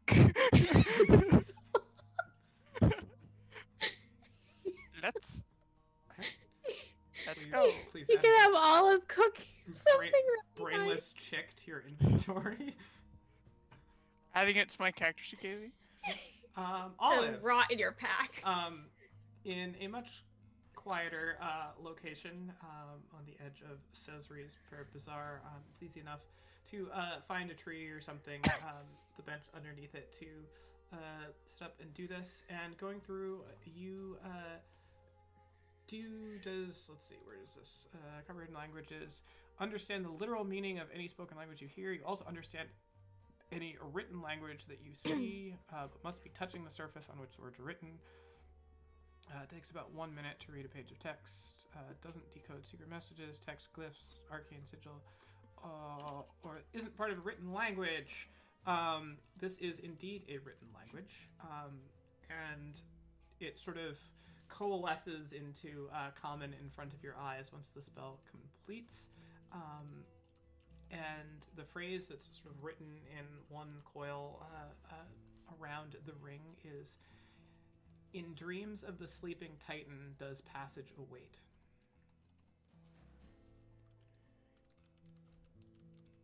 So dreams. What? In dreams of the sleeping Titan does passage await. So with that context, looking at this ring again, because you said it was bigger, am I like, oh, this is a giant's ring? You could conjecture it is about the right size for that.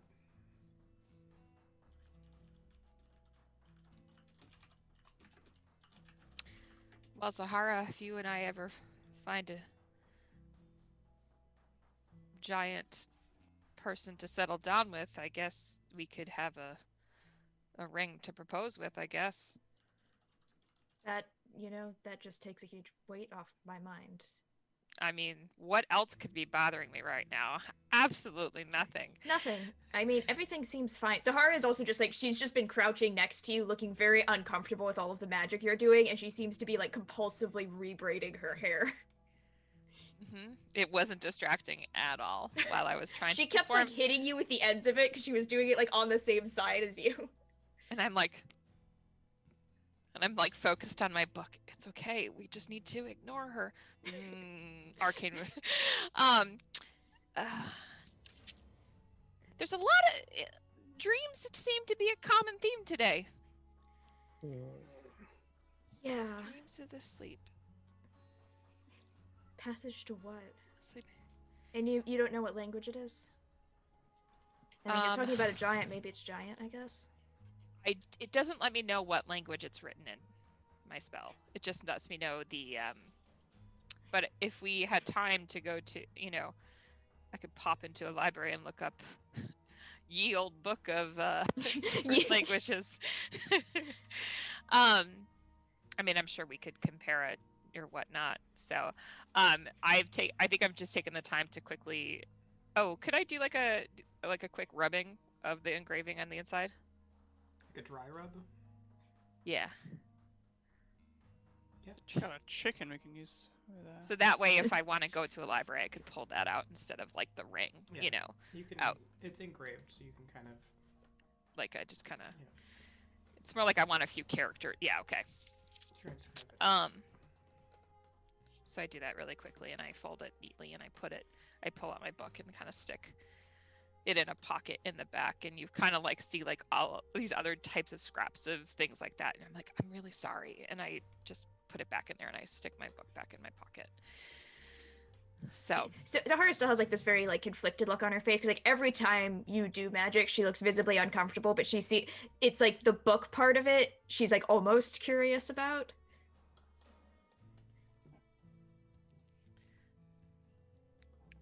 All right. all Well, right. where did everybody go? I'm sure they haven't gotten up into anything concerning while. No, I'm sure they're we were just like doing finding this. something weird and pickled to feed that thing. Yeah. It sure was pickled. Oh, No, we it should wasn't. It totally- was the freshest it could have been. Brain juice. Pickled brain. Okay. So I think we try to we find the rest of our party. I would like to move away from the farm. We flee from the farm All right. and go find the rest of the party. You are able to reconnect as you are perhaps the most motliest assorted of all groups of people here. So it's not too hard to relocate each other, even in crowds. Going through. I think I'm singing Insane in the Brain. So, everybody, I have news. I found what Eloise likes to eat. Oh. Like You're not gonna like it. truffles or something? No.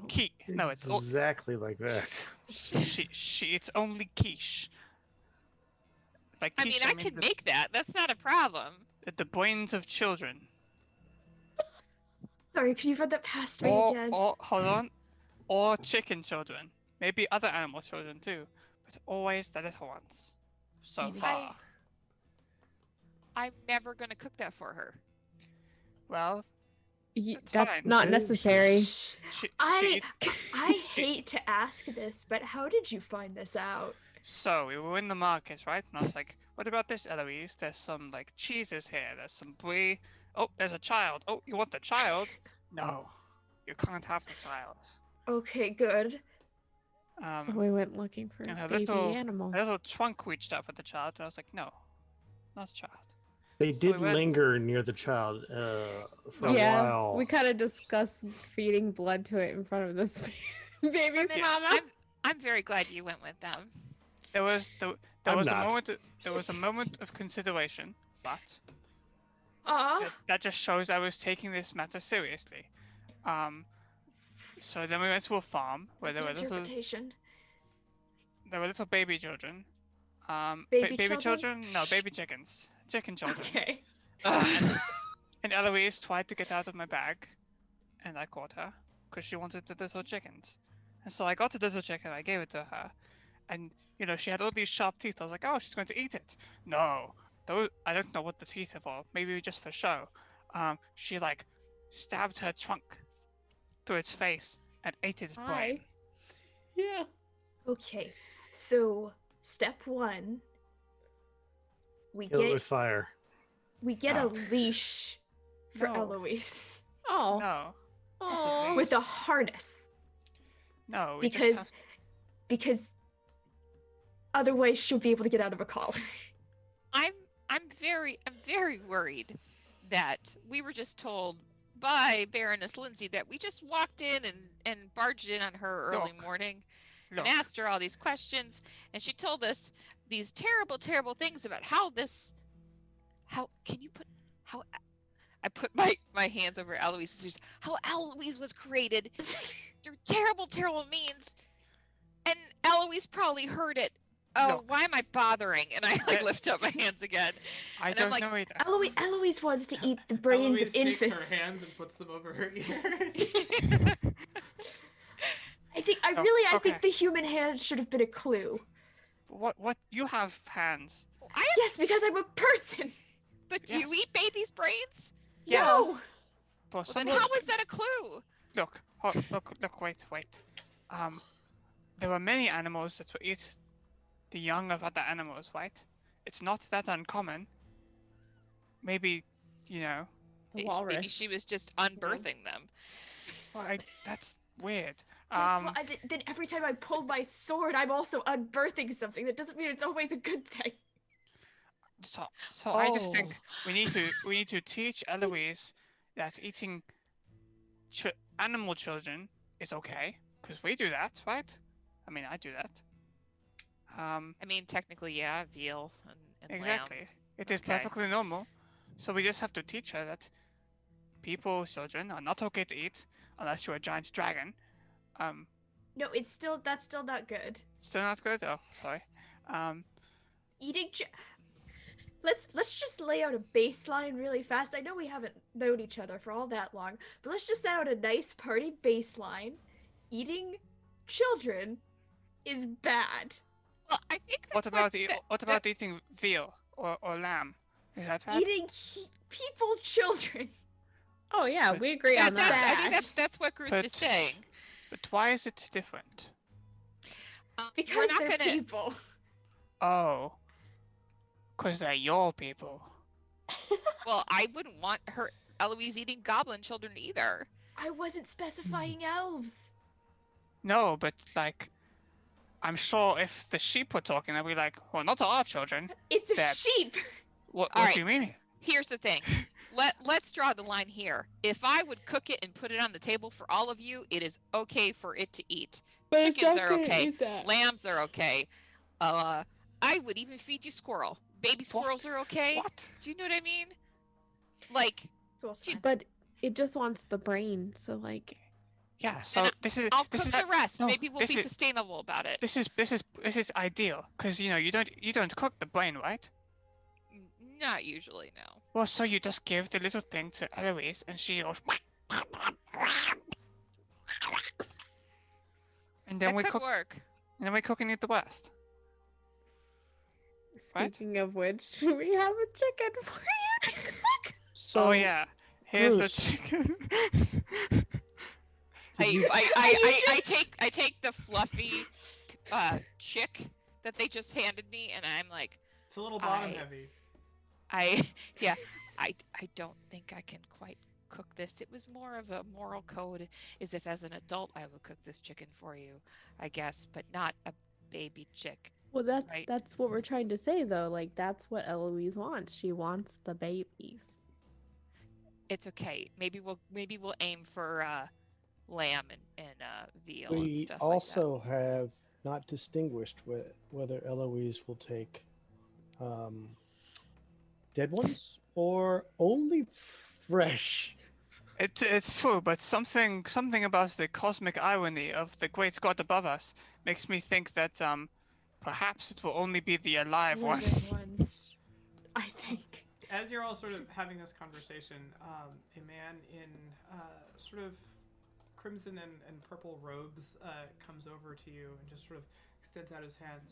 Friends, are you coming to join us at the Coromant? Oh shit! I Oh, forgot about you. God. Noon. Oh shit! The world's Look, kiss. Almost it's been time a to long day. worship, friends. It's been a long day. I don't think I can make out with anybody today. It's you a seem- metaphor. You seem really nice, but I've just got a lot on my plate right now.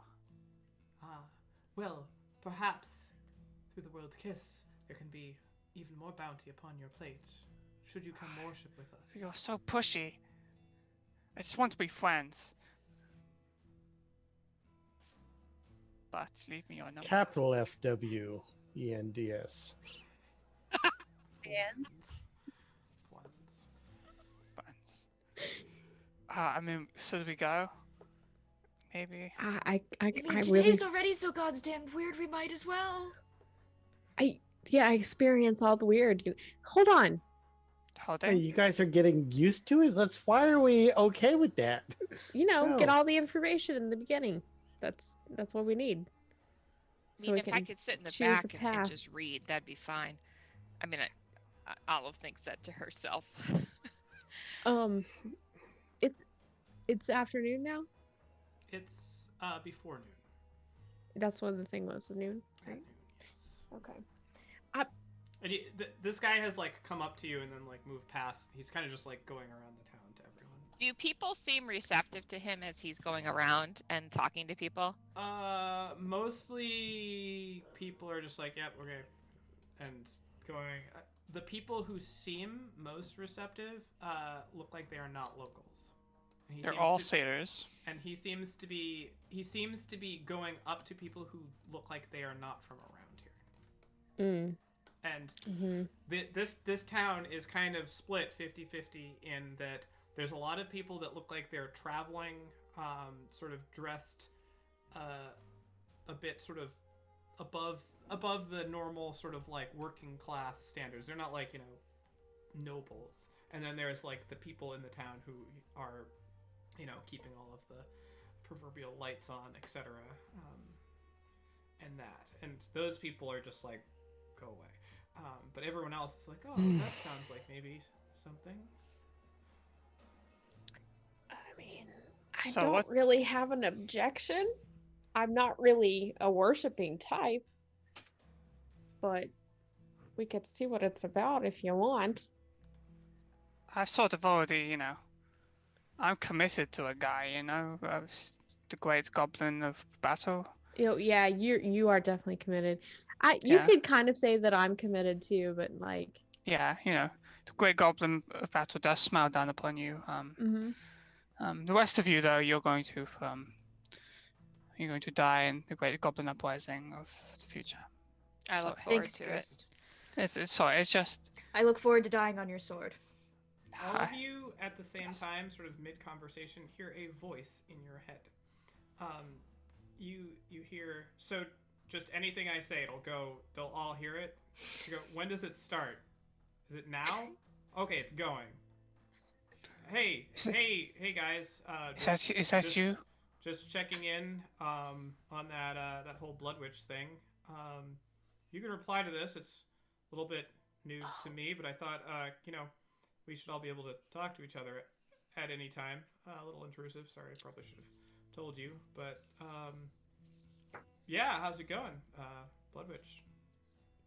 this is a bad security guy. Bad security guy. You do Caspian? recognize the voice as Caspian, yes. I recognize your thought patterns.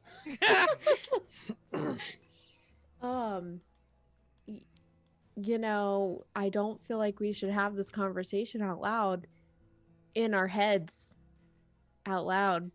So we'll check in later. Wait, can Eloise hear you? Who's So you've both used your message back.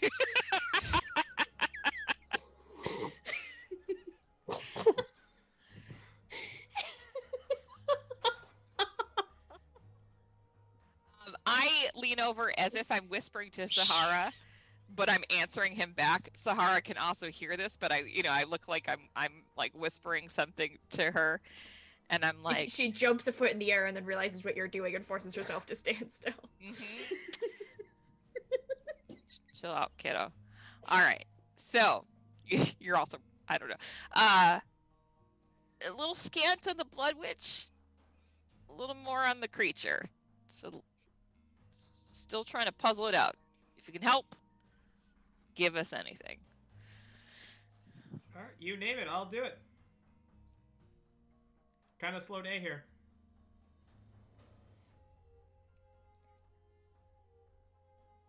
I lean over now so that I look like I'm whispering to Olive. Maybe just ask Shavia what she knows about rituals Shavia.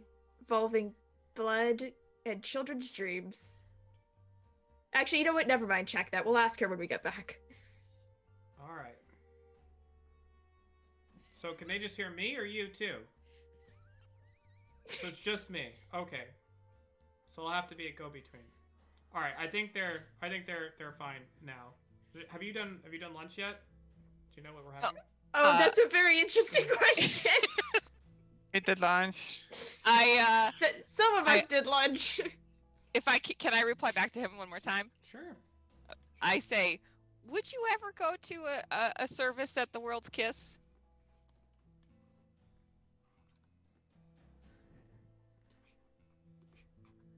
No response.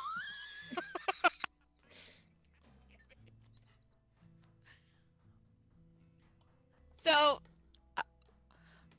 I think we just go in because I swear my curiosity is going to get the better of me if I don't.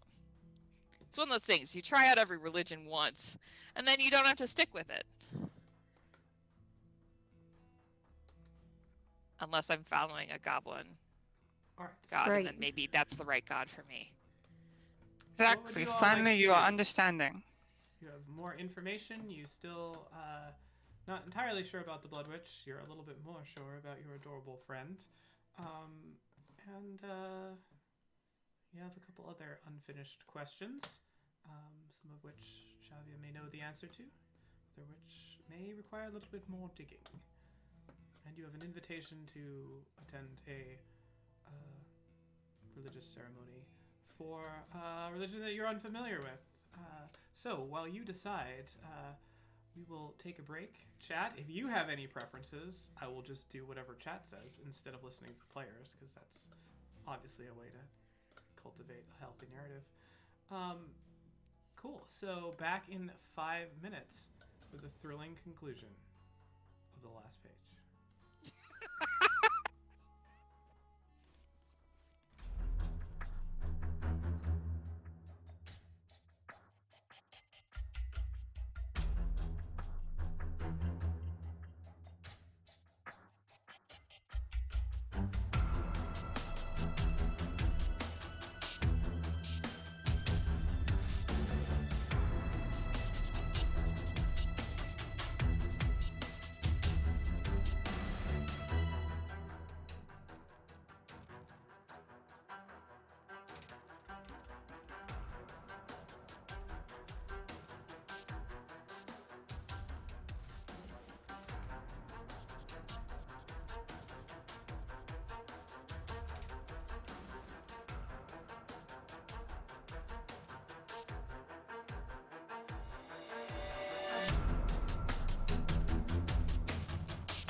Your choice. Welcome back, everyone, as we return back from break. And we will see what we will see. Going. So, we have had an interesting morning in town. We visited Baroness Lindsay's living circus, where we gathered more information on this wonderfully cute, whimsical creature that you have in your possession, which you have named Eloise. And the creature is called a figment. It is a unique, one-of-a-kind creature made through some sort of ritual that involves the dreams of children and the blood of the plain touched. How could this possibly go anywhere but forward? You've also received a gift from a monkey,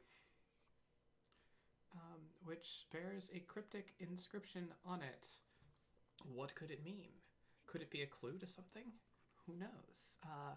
That inscription, in dreams of the sleeping titan, does passage await. Who knows? And you are now at a decision point as to whether or not you are going to perhaps return to consult your employer, Shavia, with the new information you had. Were you going to attend your first of many religious ceremonies at the World's Kiss? Travel about town, perhaps, for provisions or to seek other information on the various topics of which you have learned. What would you like to do?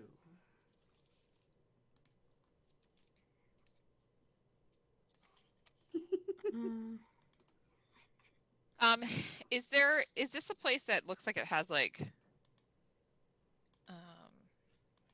oh god, I'm gonna cure a library or something. You guys have walked pretty much through the whole town itself. There is no library here. Okay. Just not that kind of place. Just a bookmobile somewhere. Yeah, there Sure, might be sure. somebody who sells like the airport bookstore type thing, but as a cart. That's fair.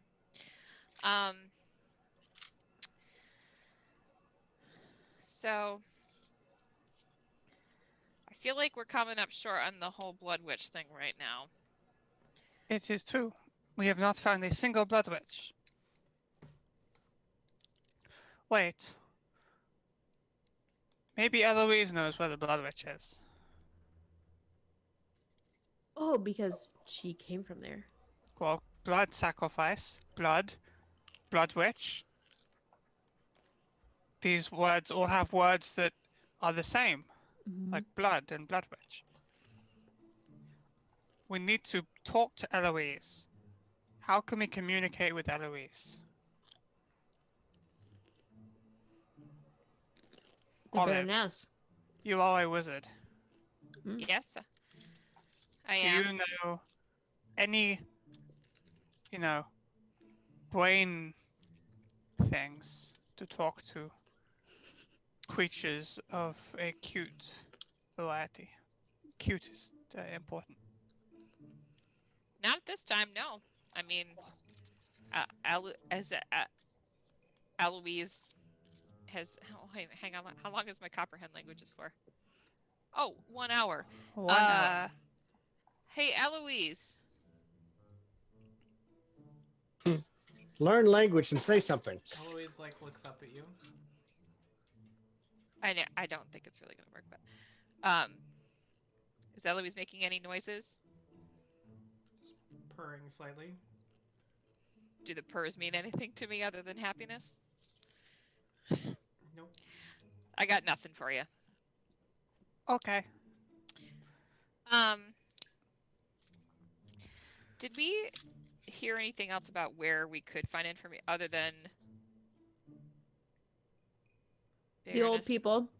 They might know about the swamp myth more. They might. There's also Blood Witch. You don't think Baroness Lindsay's a Blood Witch, do you? No, actually, I don't. Based on Who are you? I know. I actually like Baroness Lindsay. That I think this is the difference. Holy shit. And also, Casey, congratulations. You made an NPC she likes. I've cracked the code. Not much So she likes. maybe we go back to Shavia and exchange words. Okay. Are we going to the weird cult thing? Here's the thing. We're already here. It's almost noon. Why not? What do we got to lose? One I'm hour up of for our new lives. experiences. I'm Other up than- for... Other Groose, than my dignity. what if we learn something new about Eloise through what if the we- service? But what if we don't? Well, then you had entertainment for an hour. They did say there would be food. If You it- have most of a chicken. I, Oh my I, gosh. I We do. not. Let's be clear. It's not a chicken yet. But a baby little chick. chick. It's a It's a baby chick. chick.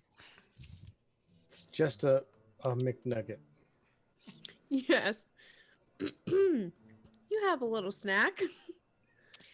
So, I mean, there's dreams on this, on the ring.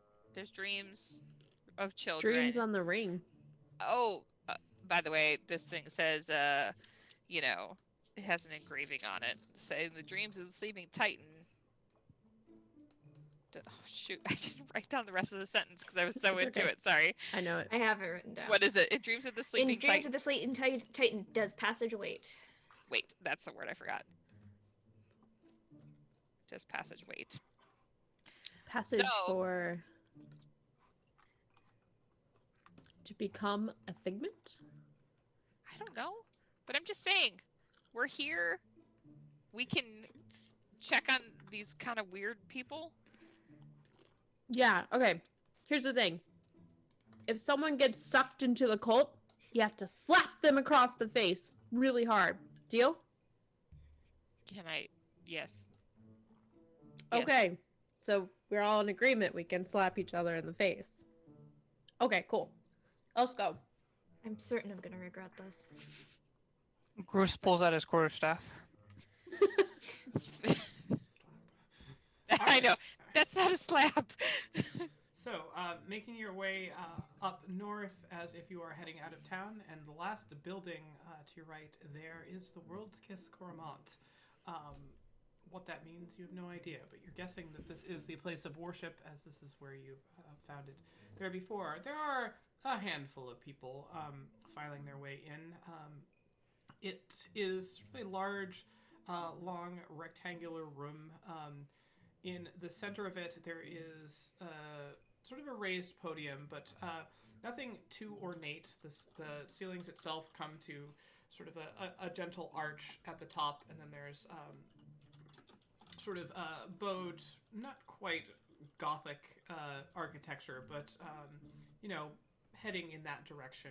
A little bit of intricate stonework, and a collection of seats with tables. It looks more like a dinner theater than perhaps another more formal religious ceremony. There is two tables on either side as you come in, the large double doors, which two of these robed individuals are standing, sort of greeting people as they come in. The tables that are just inside do have sort of like light lunch hors d'oeuvres on them. There are wooden plates there, along with some words escape me. A couple of vases of look to be some sort of wine, mulled wine or something like that. And they kind of usher you in. Yes, so this is starting very, very soon. But before you come in, we do ask that you present your offering. And he holds out a tray that you can see is filled with gold coins. I take a gold coin. No. Present your offering. He's getting a chicken corpse. We accept only one type of offering, although if you had arrived earlier, we could have offered your food as part of the spread. So perhaps another day. But So what kind of offering? the offering is 1 gold for our. No one said anything about, that. What exactly does the offering go towards? Well, it goes towards everyone's future. It is 1 gold for most basic level of followers, introductions. For those willing to commit more to the world's kiss, 5 gold is the recommended offering. What about those willing to contribute less? Well, unfortunately, as one of the tenets of the world's kiss, is that some level of investment is necessary. What about our time? Yeah, that's Most valuable. valuable resource we Yeah. have. It's true. But You know who we are? We're not just regular people. You do this I'm every day? Ghost. would This you isn't on your not flyer. place No. more value in your time if that time was worth exponentially more? No. I'm still not certain what we're getting out of this. Well, I'm getting out of this. I'm leaving. A pan of It's- I gold. mean- A reinforcement of the belief that you can solidify your position by waiting for the turn of chance to elevate you. There are many who have walked out of these doors an elevated state of stature. But one across the street, the mayor, Dragon Caligari, he walked in these doors one day, a farmhand, and walked out, and soon after was the mayor of this town. He lives in a wonderful mansion. Wouldn't you want that for yourselves? Not really. Who owns I'm this not really a place? mansion person. The World Kiss is owned by the people, but as religion itself was started by the philosopher Roro-Kinsu. And sorry, what was the philosophy again? Portion of the philosopher? Well, it's those who invest in themselves spread the establishments and doctrines of the World Kiss faith, and that it's all about waiting for your chance for elevation, and through commitment and a stalwart contentment in your place, you too can be elevated in due time. And then but you're more likely to be elevated if you put in Get a little more bit more. gold. That is not The way we 5 gold operate. contributors, Right. Bruce is going to turn to the party and to anybody else that is behind waiting. The great McGlubiot does not require your gold tribute. Maglubiet entered battle and left, elevated from 4 feet to 11 feet tall. I've seen the head. The great following of Maglubiet welcomes all of you, without gold requirement, though food and drink is encouraged. A couple of people kind of like push past you and they each drop 1 gold and head No, in. no, Maglubiet, no. I mean, I'll bite, but sure. I mean, just the once. I kind of gotta see what they're cooking up in here. Not mine. Not Okay. I. That's fine. All right. I'll hand over a gold. I will too. They invite you on in. Okay. Bruce would like to get a gold coin and then go to put it on the tray, like not dropping it, putting it down, and would like to sleight of hand steal another gold coin after putting down the coin. I would like you to make a dexterity sleight of hand check. I will.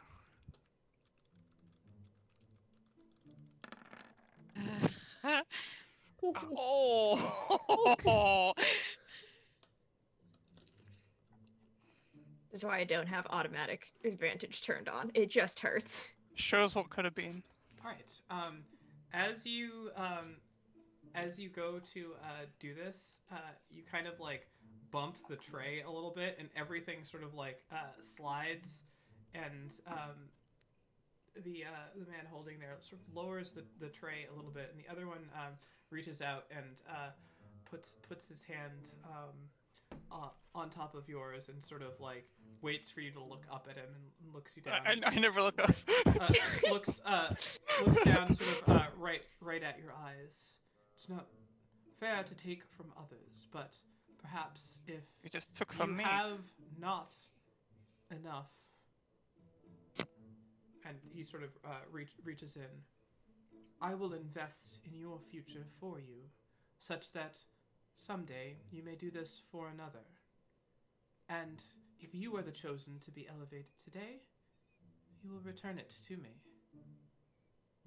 Deal? Deal.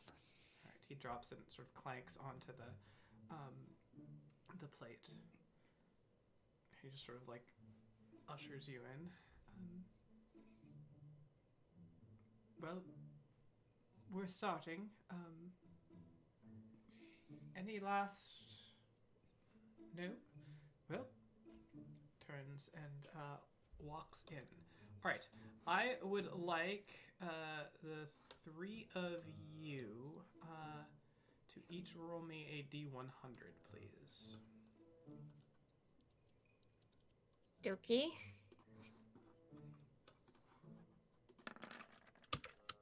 $27. 6. 40. Alright. Hold on. I'm going to need a little bit of math for this. I say to Sahara and Groose under my breath, I'm a little suspicious of the food. That's the only thing you're suspicious of?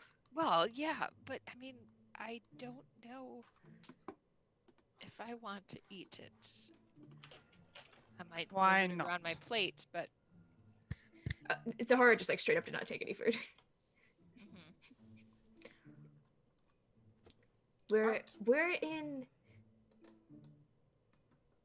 a deeply strange place. And sometimes I just like to sit back and oh my god.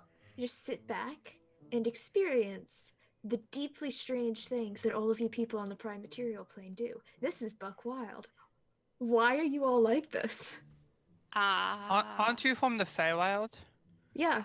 Don't you have deer people that all like have deer orgies? Oh, nobody throws a party like a satyr. Okay. You know what? I'm feeling pretty confident in my place in the material plane right now. Well, that's because you haven't been to a satyr party. Alright. It's true. I'm not a satyr. You see a man coming out who is wearing robes that look exactly the same. All of the people you've seen have been dressed exactly the same here.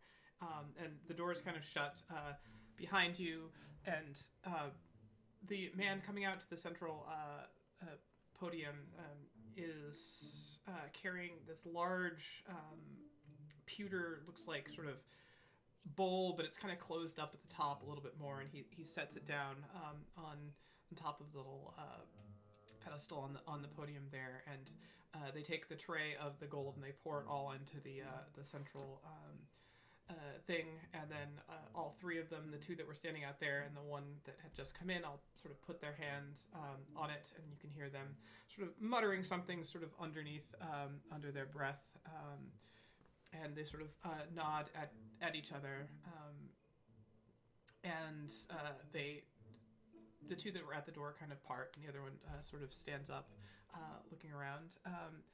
I would like one of you to roll another D100, please. For I'll do it. Because why not?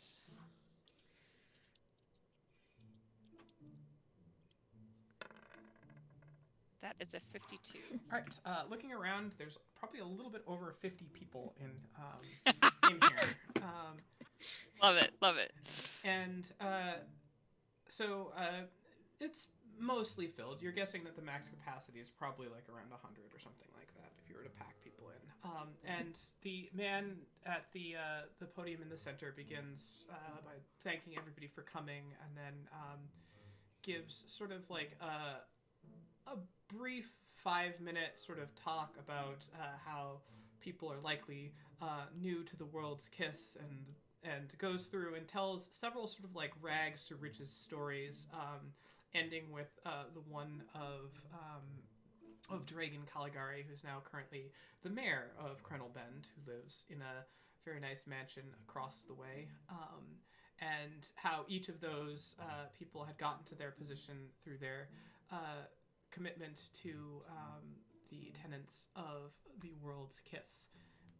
And he says, we'd like to value Teach your the world to time sing. and keep our remembrance of these tenets short, as I know your time is valuable to all of us. So, I would like all of you to take a second and think of where you are right now. Not physically, but your essence. And where would you like to go, should your essence be elevated in any way you choose? And acknowledge that that which is in this bowl can help you do that. Good. This is a room filled with people that have patience, but also drive. Commitment, but deference. The world's kiss smiles down upon all of you. All right. I Fairy would now. like, Olive, you are number 1. Sahara, you are number 2. And Groost, you are number 3. I would like one of you 5. 3, sir. to roll a D52 for me. Where I go? Did she just say B52s? E52. Roll your 52. One. Sign D says, 52. stay away, fool.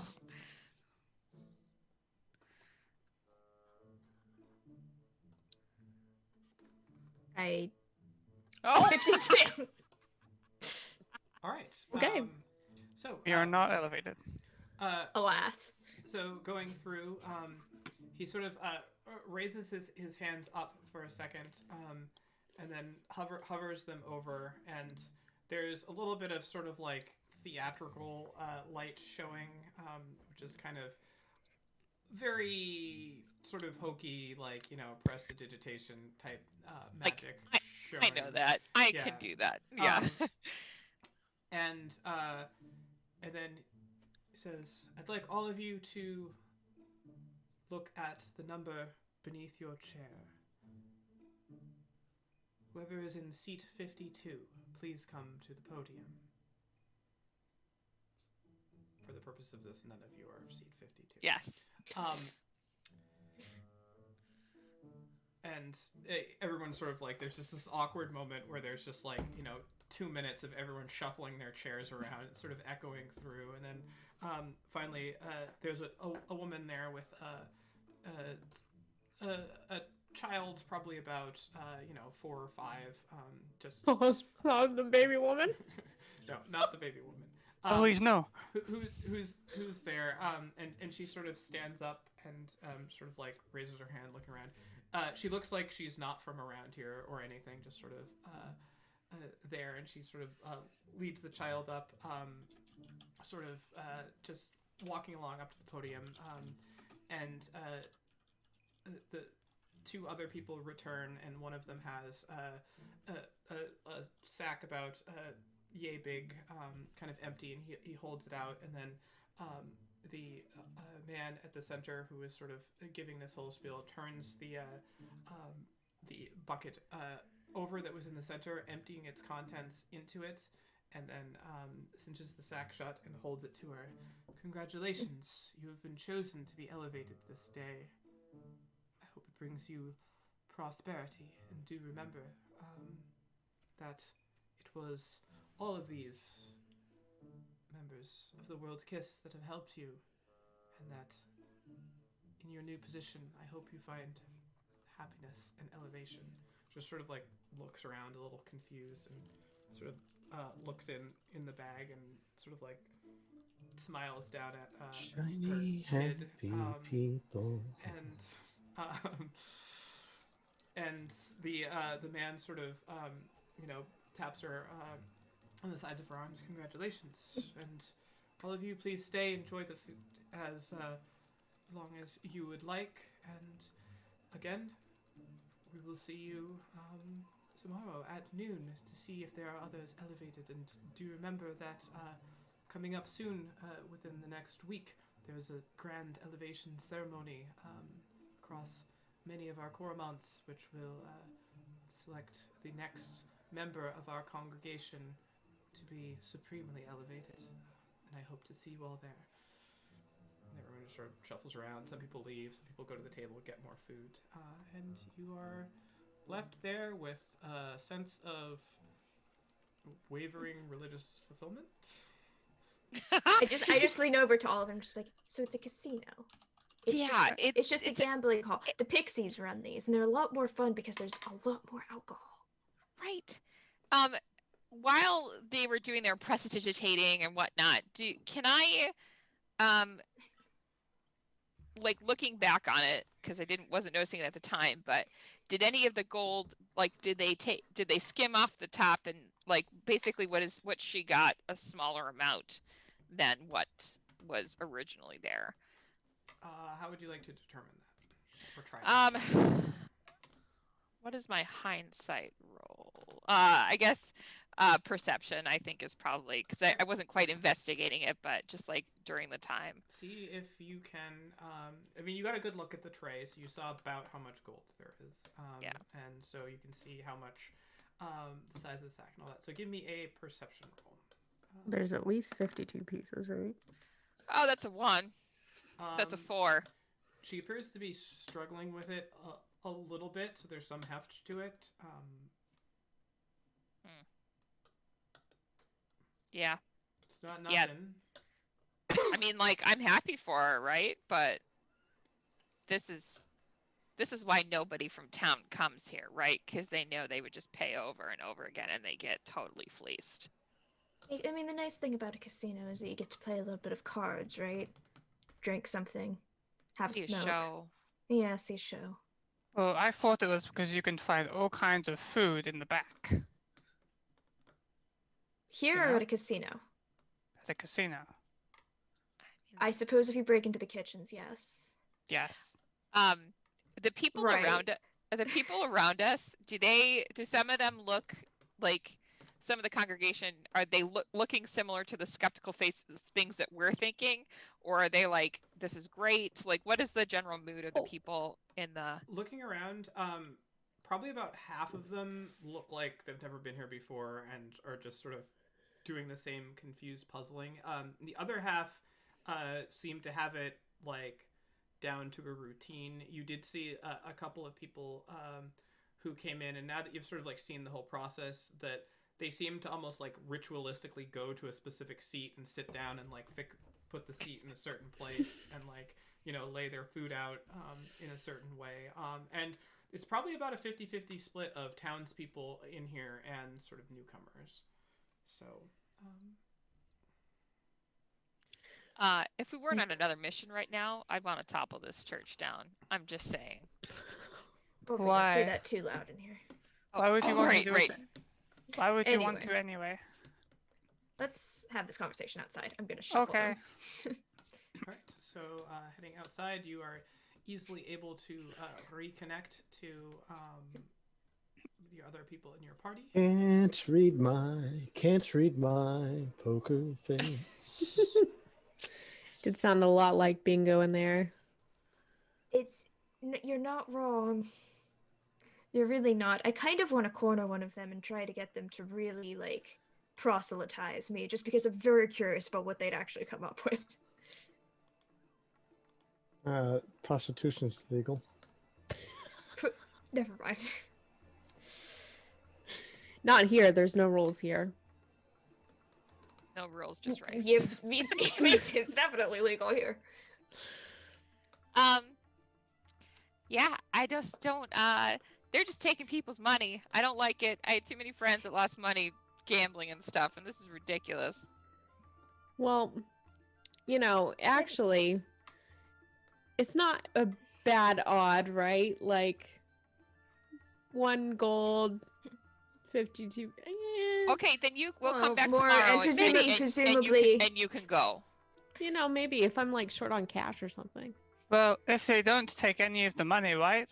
Isn't that better odds than the Pixie Casino? Yeah. I 'Cause don't- hear it. It's not. It's not the odds, right? What is Like, it? Here's the thing, right? If I go into a casino, Right? I know what I'm getting into, right? Because it's a Right. casino. Right? When you go into a, and I put this in heavy scare quotes, religious institution that is based around the idea of pay money in order to elevate yourself because you're thinking good, happy thoughts, that has a different weight to it and is dangerous for other reasons, especially when it attracts people who perhaps are using it as a surrogate for dealing with their actual problems. Well, don't some gods like influence luck, right? Sure. So wouldn't praying to a god of luck help you be lucky? So there is I mean, it religion to luck. I right? suppose that's true. Do you really think that that's what we just saw? I don't know. I was playing with Eloise. Please keep Eloise away from the children. But Oh, you know, I don't think it is any better or worse than like a casino. And at a Right? casino, you know what you're walking into. Well, that's true. Well, now you know what you're walking walking into, so That's now very you're true. taking that factor So- away, right? You know, we could have just walked away, right? Nobody has to go inside. And people that go in know what they're doing, except for people that have not been in before. They do not know. But everybody else is like, you know. I think we need to get Eloise a leash. Look, I am but simple goblin. Oh, Grace, I what- don't think what- that's true at all. But when I weigh up the, It's not easy being green. church with like gamble or blood witch, they are different in terms of, badness. Sure, I mean, I'm not saying that we need to burn down the church. Oh, I'm just saying that, that's good you are not saying that. That is not good. no, that would be bad. It would be bad. I'm just saying that it pings my scam artist radar. You have one of those? Yes. You don't? You all hear a voice in your head again. This time it sounds a little bit more like distant and echoey, and you just hear. So, should I tell them? No, all right, I'll go check it out first. We won't sidetrack them with that. Not sure where they are. I invited them for lunch. Caspian, this is on. You turned it on. Oh, no, it's fine. It's fine. Disregard. All good. Stand down. Situation normal. Don't believe you. That's not something somebody says when it's actually situation normal. We're all fine here. No. Thank good. you. How are you? And then you see Sarah in the voice. Great. That's I gonna be think- really annoying, right? It's already annoying. I think we need to buy Eloise a leash, and I need a crossbow. Look, I will not Also put for Eloise. Eloise. She's gonna pull her weight in this party. Just wait until Oh. we fight that daycare center. I will not put Eloise on a leash. I do not think it is fair. Eloise can sit here with me in the back. Okay. I still need a crossbow. I need Okay. a crossbow, and I need Go on. map making supplies. Map? Yes. Hmm. I have a lot of things that I need to catch up on from my last few digs. Those things can both be procured for standard prices. I do not feel the need to roleplay this. I will not let you. Thank you. I appreciate that. I feel like we should go back home. I just said home. Why are you laughing? Yes. Because it's not really my home. Oh. Okay. Well, I mean, I don't really have a home, so That is quite funny. Right? So, a short walk later, you arrive back at Amber Lake, and you find that the door itself now responds and opens with your touch as well. Ooh. The same way it did for the two who have taken you back here. As you come in, things are a bit quiet. You can hear Ondine going through probably preparations for a dinner in the kitchen. Just sounds like work there. There are some muffled sounds coming from the door that heads south, which you were forbidden from going, and as you all sort of file into that central large room, remember with the courtyard that had the teleportation circle and all of the stones loosely in and around it, Caspian comes out. Well, anything else on the Blood Queen? Which queen? What are you gonna tell us, but didn't tell us? Wizard. Have it under control. Matter of state security, not of adventuring. It's fine. That was not alarming. You're all very safe. Are you safe? Of course. Everything is under control. I want to insight check him to see if he's trying to hide something that he's fumbled up. Make an insight check.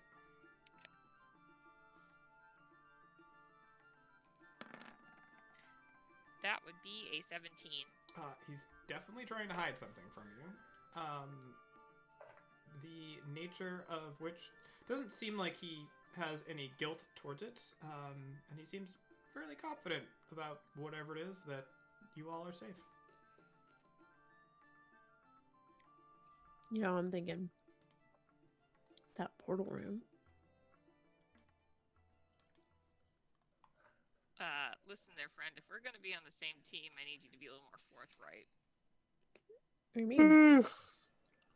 Well, I Me? want to Oh, trust him. no. He said he handled it. Katara, I'm talking to Caspian. I'm like facing Oh. him. You're like right here. You know, sometimes I do that. I like look at people that I'm not talking to. Maybe that's why they don't answer me. Me too. It's a good interrogation technique. Oh God. Like I said, everything is perfectly fine, under control. If it's brought to the house, it's something that I deal with. If it's beyond the range of the estate here, then something that you can all deal with. Division of Hey. labor. Speaking of the estate, Yeah. are there any families of animals here at the estate? Just randomly. Families of animals. Are know there there are. livestock or pets or transients? I don't know. Whatever. All of the livestock that goes into all these delicious meals that we eat comes from Colonel Bend itself. We get our food from the farm down there. For the most part, I know that Shavia's talked several times about various pets she has. I don't know if they're full families or looking to settle down or anything like that. But maybe I can ask. Could I make check in. could I make a meal request going Meal forwards? request. Not my area of expertise, unless it's a really dangerous meal. It is a small animal. Small animal. Yeah, no, that sounds like Ondine. She's up, able to prepare things. But Dietary who- restrictions and all. Okay. Not a big fan of nuts. Not allergic, just don't like them. Yeah, me neither. That's a good note to put in my notebook. I wish I had a notebook. Hey, can I borrow a notebook? I don't keep notes. It's all up here. All right, I'll try that. Bad security guy does not like nuts. Yeah, I Feed would him talk to nuts. Ondine if you have any food preferences. Small creatures, makes sense. Gotcha. I'll go to the kitchen with you because I want to see. Come, Eloise, to the kitchen. Alright, to the kitchen you go, and you see Ondine is in there, going through, making preparations. Appears like she's, chopping up greens and such, making some sort of salad. There's a whole pig that's being rotisseried at the moment. You can't discern the means through which it is rotating, but it is slowly spinning nonetheless. This appears might be magical in some nature, and she's sort of not like panicked, but she's moving with very deliberate purpose, going through and looks like she knows what she's doing, as if she's very comfortable in this environment. As you all come in, she sort of stops and straightens up, sort of puts down the knife that she was using on the cutting block, and just sort of folds her hands. Hello, Undine. I have a request for you. Yes. This is Eloise. Eloise says hello. Eloise is very specific on the food she likes. Would it be okay to make requests for foods to be acquired going forwards so she may survive? Of course. So Eloise really likes small baby animals, be they little chicks, probably lamb, probably little pigs, stuff like that. But she likes them alive. Is this okay? Not entirely on the normal menu, but I can make other allowances. There are several pets who have similar dietary requirements, so it should not be that. She would only require a very specific part of the animal, and the rest would be available for cooking if desired. I try to save as much as possible. Wonderful. Alive, though, I'm pretty sure. 50-50 sure. 30-70. 10-90. So, small parts of live animals is difficult. No. No, like one animal, small animal, alive. Give to Eloise. Eloise do her eaty. The rest is left for everybody else. What time does this feeding need to take place? Eloise, what time do you like to eat? What time did we eat today? It's like the morning, right? Mm-hmm. The morning, probably. I will arrange it as part of the breakfast meal. Thank you. Eloise, say thank you.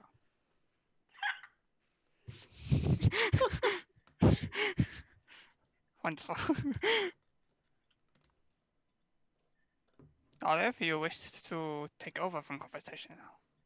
Oh no, I'm like while she's talking, I've just kind of like taken some tomatoes and just am like very quickly turning them into tomato flowers and things like that.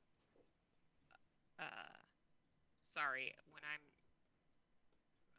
in a kitchen, I can't just not do something. It's alright. You can have those. I'll fetch others. Oh, you can add it to the meal if you'd like. Wow, this is an uncomfortable silence. I'm going to leave. I just made a garnish. I didn't touch any of your recipe or whatnot. I'm very sorry. I will add it to the meal. Just reversing in slow motion out the door. Is there anything else I can help you with? Is there anything I can help you with, Undine? No.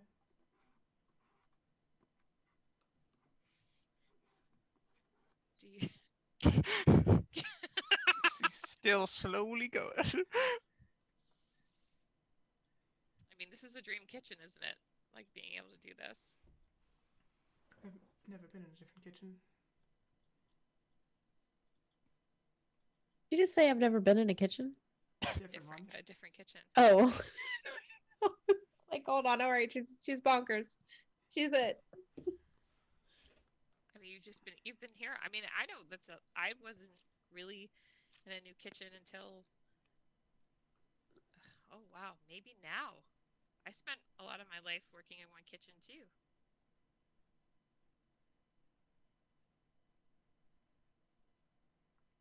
Was there music in your kitchen? Yeah, my mom and I would sing. And then when she was gone, I sang myself. Do you like to sing? Don't know how. Oh, everybody knows how. It's just a matter of how confident you are with doing it. I mean, Grimmon's great at it. Well, I'm not so great. But the thing is, it passes.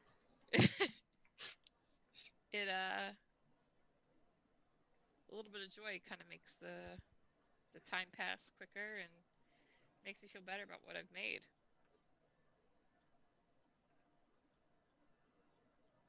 Do you feel good about what you make? What do you feel good about?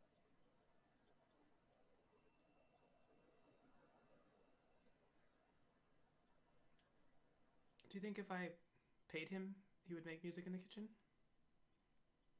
Oh, definitely. Yeah, you totally would. Yeah.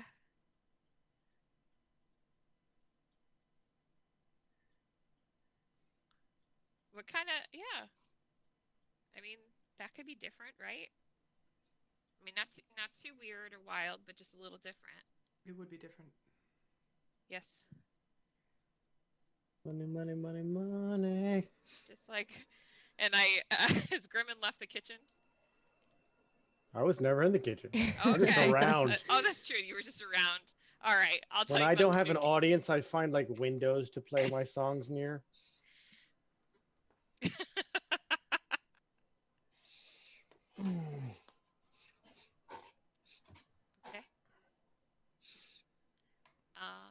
Dinner's in about an hour. Call me the space cowboy. Man, time goes fast here. I look forward to eating the meal. And if you listen, I recognize I may have offended you with these, so you can do what you wish with them. But I'd be a shame to waste them. I try not to waste anything.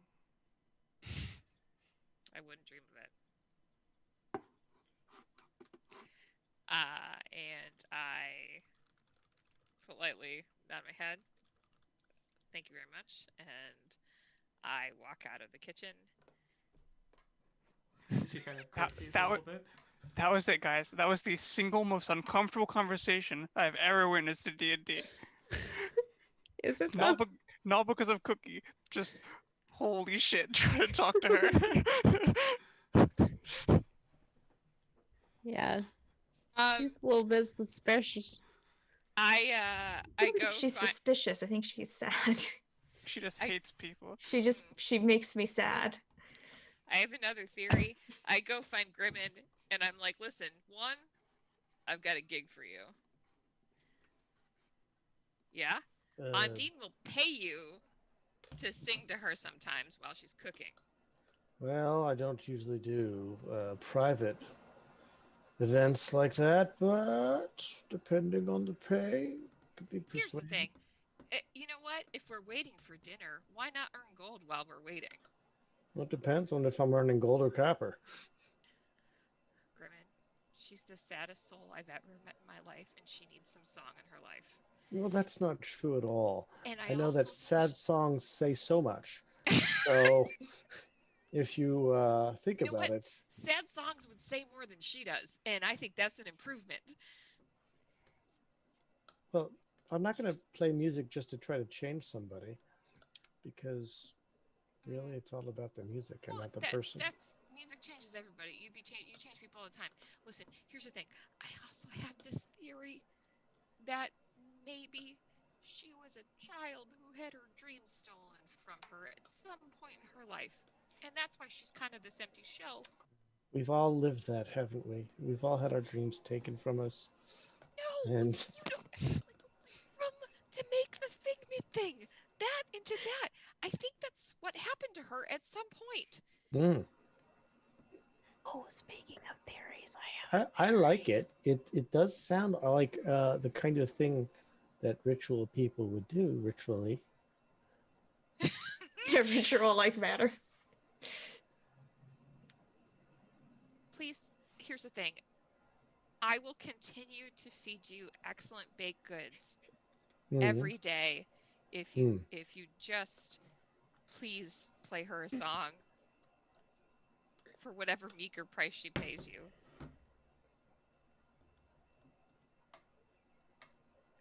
But meager. Grimmin, please. Maybe all Here's the right. thing. She's never gone anywhere. Maybe all of her wages are just sitting there in a dragon's hoard in her room. I don't know how much money she can give you. I kind of also overpromise your services. And I'm trying to build trust with her. Look, apparently I'm in demand, so now we can start negotiating. Here's what I do like, though. An unknown amount of money that they may have, so that's cool. We'll have to see about that. At the very least. I like the theory. It's very interesting. I got a few crazy theories of my own.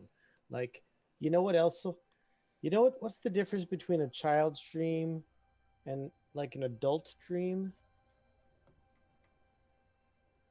Don't answer it. I'm just talking mechanics here. I don't need to know about your adult dreams. What I'm saying is, I mean, a child's dream is pure because why?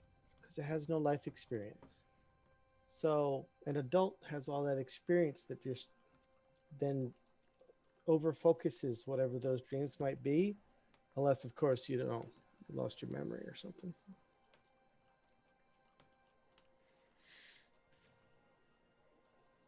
Also, didn't you notice that the halfling lady said harvest a lot? That's the word I kept hearing. Harvest dreams. As if there was a crop of children, like in a cabbage patch, just stuck there. I mean, that is how kids get adopted, I guess. No. Anyway, listen. Can you please just go play her a song before dinner? No, I'm on board with the songs. That's fine. I'm very sorry. I will not act as your agent ever again. No, that's cool. It's cool. Today, you think? No. Yeah, today. Dinner's in an hour. I'm sure you could fit in one or two songs, maybe, or just one. Just to. You see, This I don't is even know my. All right, I have a See you at gnome dinner. horn somewhere around here. music to work to? It makes no sense. Hmm. You hear the slamming of a door, followed by several sort of sequential latching sounds, and then footsteps that are decidedly from a heeled shoe, echoing across, getting a bit louder, and then you see Shavia, front of which is covered with some sort of purple dust substance, and there are two sort of like circles that are sort of uncovered. She had been wearing some type of eye protection at some point, and she just sort of looks out. Well, any news on the creature? We got lots of news for you. So, I have incredible amounts of news about the creature. Her name is Eloise. So, Eloise, That's not the news. well, it's part of the news. Eloise is a figment of the collective imagination of the children that were used to create her. Their dreams were stolen or taken harvested and combined with some kind of blood sacrifice or something to create a creature that is an amalgamation of the dreams of the children. From the plain touch blood. So yeah. Also, she eats the brains of small creatures. Well, you're a small creature. Baby. Well, like a baby Babies. creature. And I'm not Well, you're small. what, like I'm, 5 or 6. you know, feet tall. Um, Is it dangerous? No, not to us, because we're not babies. probably. She is very young. She is only like a week old or something. So she just does not have enough life experience yet to. That was prefaced with I've never seen this before and I'm not sure, but So, you know that it is at least eating things that are younger than it. This is true. not particularly eating. I wouldn't call it eating. It's more like sucking the brains out and leaving the rest. It's true. Look at this chicken. I kept it. This souvenir. All right. And the Blood Witch? Is this thing must be connected? So I have a thought. You do not remember anything from like before a year ago, or which part? Do you not remember things before a year ago, or do you not remember things within a year ago? Last year is decidedly missing from my memory. Everything before Okay, that so- seems intact. So what if your brain goo was harvested? Or her blood. I think it's her blood. I think your blood was drained, and that's what they wanted you to do You again. lost your dreams or your blood. If they already had my blood, why would they want it again? Are you They ran out. Have you touched the plains before? Yes, I've she visited has. The plains, yes. So Almost all if of you're them, I believe. so part of the ritual to create Darling Eloise and Darling Eloise's friends / family / cousins is to use the blood of the plain touched. You are plain touched. And you've got lots of magic in your because you've been to all the places. And you do not remember like the last year, so maybe your brain dreams were taken too. Well, she's not a child. I don't think they took her dreams. I'm not. I don't know. I think they I just took her don't- blood. So I what don't I'm hearing think- is there are still dots left to connect. Where are you going next? The swamp. The swamp? Apparently the swamp. What? Have you heard of the swamp myth? I have heard of swamps, yes. The myth. The swamp myth. Hold on, let me recall. Like mythology from the area? Um, Or is there a myth about the swamp? there's a myth about something to do with people in the swamp, maybe a Grinch or something. I'm not sure. They take exotic creatures to amplify themselves, something like that. I mean, Amplify, make themselves tall. Just, Ooh. I just don't know what a troll would be doing with this precious of a creature that Well, somebody went at great Ooh. lengths to make. Well, if the troll is working for the Blood Witch, and the Blood Witch is experimenting with creating figments and made darling Eloise as a trial run, and then needed something to bargain with in order to get a piece for something a lot bigger, then that's how the troll gets Eloise. Eloise just becomes, payment. Would you say that the blue creatures, this is out of character, the blue creatures that we fought, did they look anything like the troll, but the troll is a bigger version of it? No? they look like Not at all. entirely different Okay. species. Roll out that theory. I mean, The It's- Sparts did have some sort of sacrificial altar, so it looked like they were keen on sacrificing things, and I do agree with you that whatever was brought by the troll was payment in exchange for me. yes, I'm not sold on the idea that your blood has been used and you've just forgotten about it. Because I feel think like I that would if know. yes, and I also think we don't know how much it requires, so it's possible that if they had used your blood, you would be dead, for one thing. And for a second thing, if you have been to nearly all of the planes, then I think that the figment that would result from that would be much more powerful than Eloise. I think if Eloise had been made with your blood, we would not be able to stop her from consuming the brains of children. Well, there's a settling thought that will help us all sleep at night. I So trance. let's keep it perhaps that way. And any clues on where this Blood Witch is or anything else? What works for her? We know a troll at some point was working. They're not known to work for people, so obviously must be powerful enough to convince them that that's a good idea. Honestly, we have no clue. I mean, it might be that carefully we start investigating the ruins. I'm just not sure what other alleys we have to follow at the moment. I mean, we could ask around town if anybody's seen a troll, but I'm anticipating the answer to that question is going to be no. Although I guess there's a fair number of adventurers constantly cycling through, so I mean, we could see if there's been anybody else who has seen anything similar. It's possible, I guess, if the Blood Witch had one troll, that she has more than one. Who else have you told this this story about the creature to? This Eloise. No one. There's Just Baroness Lindsay. we had a visitor not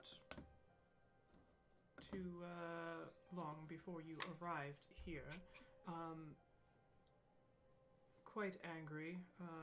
An envoy from Colonel Bend itself. I swear, people of that town are as belligerent as they are ungrateful, but a legitimate concern.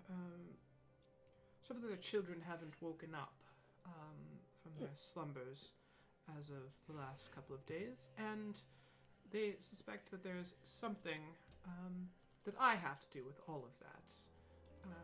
Now, it would strike them as perhaps too coincidentally suspicious, as that now a creature that consumes the brains of children is in my custody here. So I suggest that you perhaps keep that under wraps, and whomever knows of this information needs to be trusted and sworn to secrecy, or perhaps the people there will become overly incredulous and turn against us. We haven't told anybody. I mean, Nobody knows it about was- the brains. The brains are a recent discovery. Yes. Or the And- dreams of children piece that So, The only person who knows that we have Eloise, and what Eloise is Baroness Lindsay. And that mother. And the monkey. Well, the mother just knows monkeys that it's a and the it's a talking weird birds. creature. The monkey. I'm What not about the- overly concerned about the talking birds. What about the orange Shut it. cat? What? I found that this ring. The monkey gave it to us. Truly dizzying. Love D&D. I know. Here's the thing. The monkey and I pull the ring out and I'm like, it says on the Here we inside. come, walking down the street. Peter Tork gave me this. In the dreams of sleeping titans, does passage wait? That ring a bell? Daydream believer. Sleeping Ooh, maybe it's a- Titans certainly does. Although, who else would know about that? I don't know. Passage to what? Monkeys, Also, no. I don't know. Do you suppose that this monkey, as you say, was not in fact a monkey at all? And perhaps something more? More familiar? Yeah, I mean, it made glue cake. I don't know. That's weird, but it could make a cake. That's Clean. fine. It was just cleaning and Played the accordion quite a bit. yeah, played the accordion. Stay His here. name is Alfonso. She sort of just walks away from you all unceremoniously. And So she was covered in purple. you see her go back to the door to the south and unlatch several things and sort of take a key from a necklace on her, put it in, turn the door, then she puts her hand in the center of the door, and then the door opens after she's like unlatched the various things and turned the key. And then you hear footsteps for about, I don't know, 10 or 12 steps, and then 15 seconds passes, and then she comes back with a sort of large scroll, not like bound or anything, like she just kind of scooped it up. And the door kind of closes back behind her, and she pulls it up and then sort of holds it up. And you all sort of vaguely recognize that this is a map of the local area. And she puts it down on the floor, and then she like picks up Groost and sets Groost down on one corner of it, and then she puts her foot down on the other corner of it. The Fallen Titan is it's a reference to giant kin that were in this area a long, long, long time ago.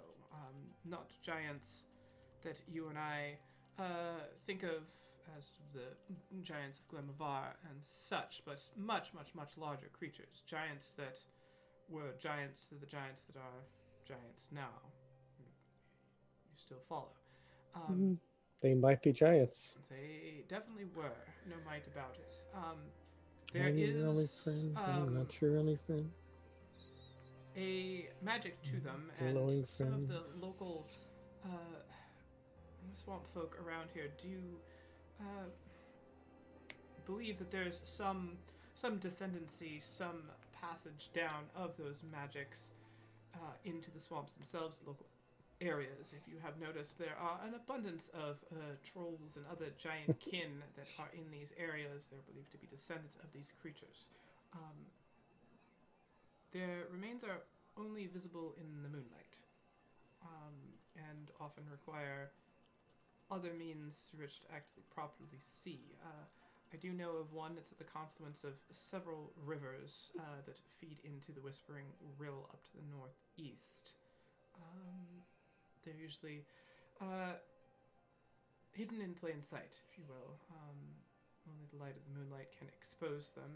If a titan this ring says that you should seek, then that's where I would start. As to what passage, I don't know, but seems like might be a good way to hide a doorway. And I wouldn't trifle too much with it, as they are fairly sacred to the locals. From the Church of wait, what was it called? You guys got suckered? The Oh. world's kiss. The World kiss Cup. of the Oh, the thing. World's Kiss. It's more of a pyramid scheme than a religion. That's what I said. No. That was This is arching, not like quite a pyramid. something much more, much more fundamental, almost spiritual, druidic nature. They're tied to the land somehow. Didn't delve much into it. The giants did have, let's say, larger than average pieces of treasure, which is attractive to some. Shh! Everyone quiet. This is important. Go on. So, wherever that passage may lead, why it was given to you by a monkey is perhaps of suspicion, whether that's plant from Baroness Lindsay or of the monkey's own volition. I don't know. You should have stopped and asked the monkey. But hindsight is always much clearer. So, and she sort of wipes some of the purple residue off and sort of circles a spot on the map where you can see that several rivers kind of flow into one that lead down into the Whispering Rill, which is where Crannel Bend is situated. That's your spot. Okay. I have a question. You know, you can ask questions without stating that you have one first. Well, usually that's how I get people to pay attention. So I have a question. How does one harvest a dream? It's an interesting question. What do you need a dream for? I don't. I mean, that's these other people did, right? Well, there are definitely creatures that can. One of them, most probably common around here, is giantkin as well. Mage-like. I've heard horror stories told to children of things that go bump in the night that, you know... The boogeyman? Yes, exactly. Well, all of those stories are true, and they're all about this creature. Can easily change its size, slink in and about, go invisible, but its true form is perhaps at least a few feet taller than you, much bulkier. So that's what's, making the children not wake up. So now we know what happens to the children. They don't wake up. Okay. Well, I think that's why they want your blood. Just my personal opinion. It does seem that way. Well, if Blood Witch wants blood, then perhaps you should all go give her some. Yeah, but where do we find her? I would start with the elaborate set of clues that has been already set in motion towards you with the confluence of the rivers and the Titan. You mean this place that you've circled on the map here? Yes, perhaps. Oh, okay. The monkey may have figured it out already. He's a quite smart monkey. It brought us, food or something. Also made cake out of glue. Can I That's copy right. this map? You can have the map. Oh, brilliant. That'll take less time. Considerably. How do they do it? How? I know, okay, you said that, I think as a they creature, it train can change them shape. From birth. Just, they Oh, you mean the creature, not the monkey. hypnotize things. And then, It's a how do you magical store a process. dream? I mean, how do you rend a soul from a body? It's all probably the same. These dreams are made of these. Who am I to disagree?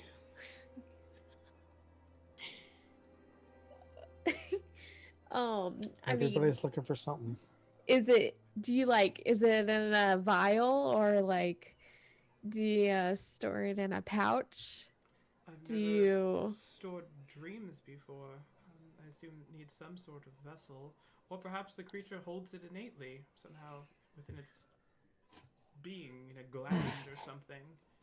I mean, Ooh. the same way you might eat something and it's internalized inside you, perhaps they have a dream stomach. I don't know. But whatever it is, it sounds like there is something preying on Credlebend, and we can't have that either. At the very least, that will make them suspicious of us, and at the very most, maybe it will kill all the children. If you is can also physically Eloise food. put the we've already established that as the baseline for the party. It's fine. All right. Do you think there's a way to put explain that sort of thing the dreams back? in the children? Yeah. Well, by finding what took them is probably the same way. I don't know. I know it'll take more than warm milk and comforting, nurturing maternal instincts, most likely. But could be that if the source of the stealing has the dreams internalized, that they'll just return on their own. All right. Well, then I think that bumps we bump that up to the top of the list. Yes. Mhm. Because Think it about might give us more information about other things. Also, don't like the idea of children getting hurt. So All right. great. Well, this was productive. How about dinner? She just walked like sort of through all of you into the dining room. Dinner. Yeah. So dinner is to be had. It is delightful. The first course is looks to be tomato flowers, served alone with some sort of balsamic glaze over the top of them. The sprinkling of other garnish. Lots of fresh cooked vegetables and such, and the meat served with it is whatever the rotisserie pig was. It is all quite delicious and made with care. Is there anything you would like to do for the rest of the evening? Once we are done eating, I am going to go to our little kitchen and I am going to spread a lot of paperwork out across the kitchen table. Like, she just starts pulling journals and notebooks out of her bag, and she pulls out her cartographer's tools and paper, and it's just like she just takes up the entire table, and she spends the rest of the evening catching up on sketches and notes and working on maps, and she's just like buried under paper. Bruce is gonna give Eloise a tomato flower to play with, and gonna cast guidance on Eloise. Just for Why, well. experimentation. All right. I need Oh, you to right. roll initiative.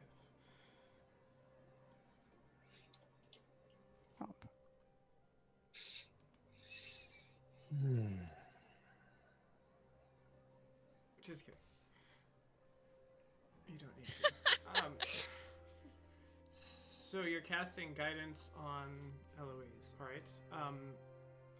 The spell fails. Okay, Ooh. interesting. Eloise is immune to guidance. Not seem to connect. Maybe Eloise's little wigglers stop the magic. She seems largely disinterested in the tomato after her cursory investigation. Understood. Does she look hungry? Hard to tell. Okay. I will instead hug her. And then watch. All right. I've got nothing else. All right. So sleep comes. Those of you refresh me. Who's in what room? Where? There was 3 windowed rooms and 3 rooms on the interior. I'm in a windowed room. The cave dwellers are in the inside Interior. rooms. Yeah. Window room near the kitchen. I took whatever was left over, so I don't remember. Well, we can put Caspian in either an interior or an exterior, so you just can have your choice. Might I I- recommend if Caspian's supposed to guard, he should probably look outside. But I don't think he's very good at security, so I want it.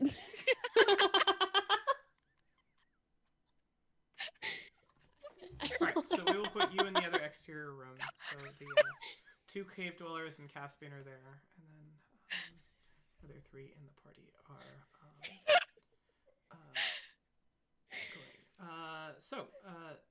Sleep finds all of you as you lie down. Those of you who had requested parchment, it has you have found it in your room. Inkwells have been refilled of standard ink there, and you do all find when you have returned to your rooms now for the first time back this evening, there's a small little pouch. Each of it is filled with 10 gold. So each of you have added 10 gold, as this appears to be your weekly stipend. Okay. There. Right. And as you begin sleeping about halfway through the night, Zahara, you hear Okay. on the you get up, you hear it again. It's the tapping noise. Can I tell where it's coming from? Make a perception roll. The door. Perception. Where are my skill checks? It's creepy music, so it's No, this is fine. This is friendly music, actually. It's a friendly tap. Perception. Knock, knock, knocking on heaven's 18. door. Alright, you go to the door at first, and as you're about like halfway there, about to sort of reach to open it, you realize that it's not the sound of something on the wood of the door, but it's the sound of something tapping on glass behind you. And you turn around, and there's a face Every now very and close then it to the gets- glass that has two sort of circular, brilliant blue glowing eyes. And then you see this sort of smile curl up, also sort of backlit by this brilliant blue. And you see all these sort of teeth that are not quite straight in the mouth, almost this like sort of Cheshire grin that comes up. And the creature is just sitting there with a very sort of long claw-like nail on it, just going tink, tink, tink, Eek. tink, Goes entirely still. tink, tink, and it just sits there. And its eyes have met yours, and you're very much aware that it can see you. And it's just tink, tink, and it just stands there and keeps going.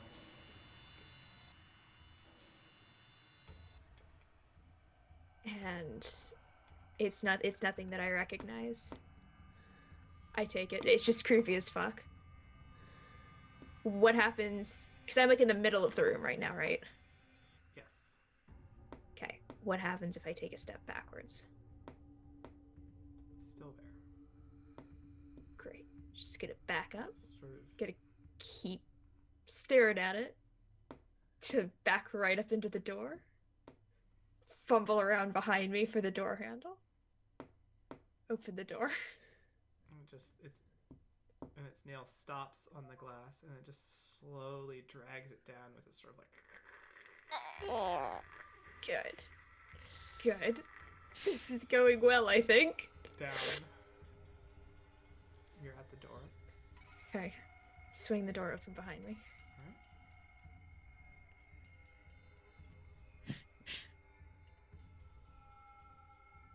It's still there, still looking at you. I'm gonna. How far is it from me to the next set of doors? Probably only 15 or 20 feet. I'm gonna. God, I kind of don't want to take my eyes off the thing, right?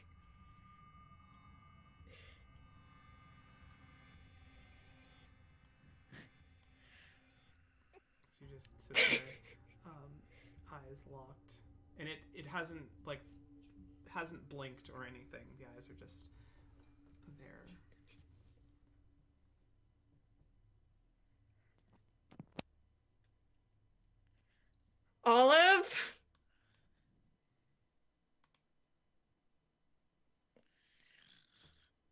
God damn it.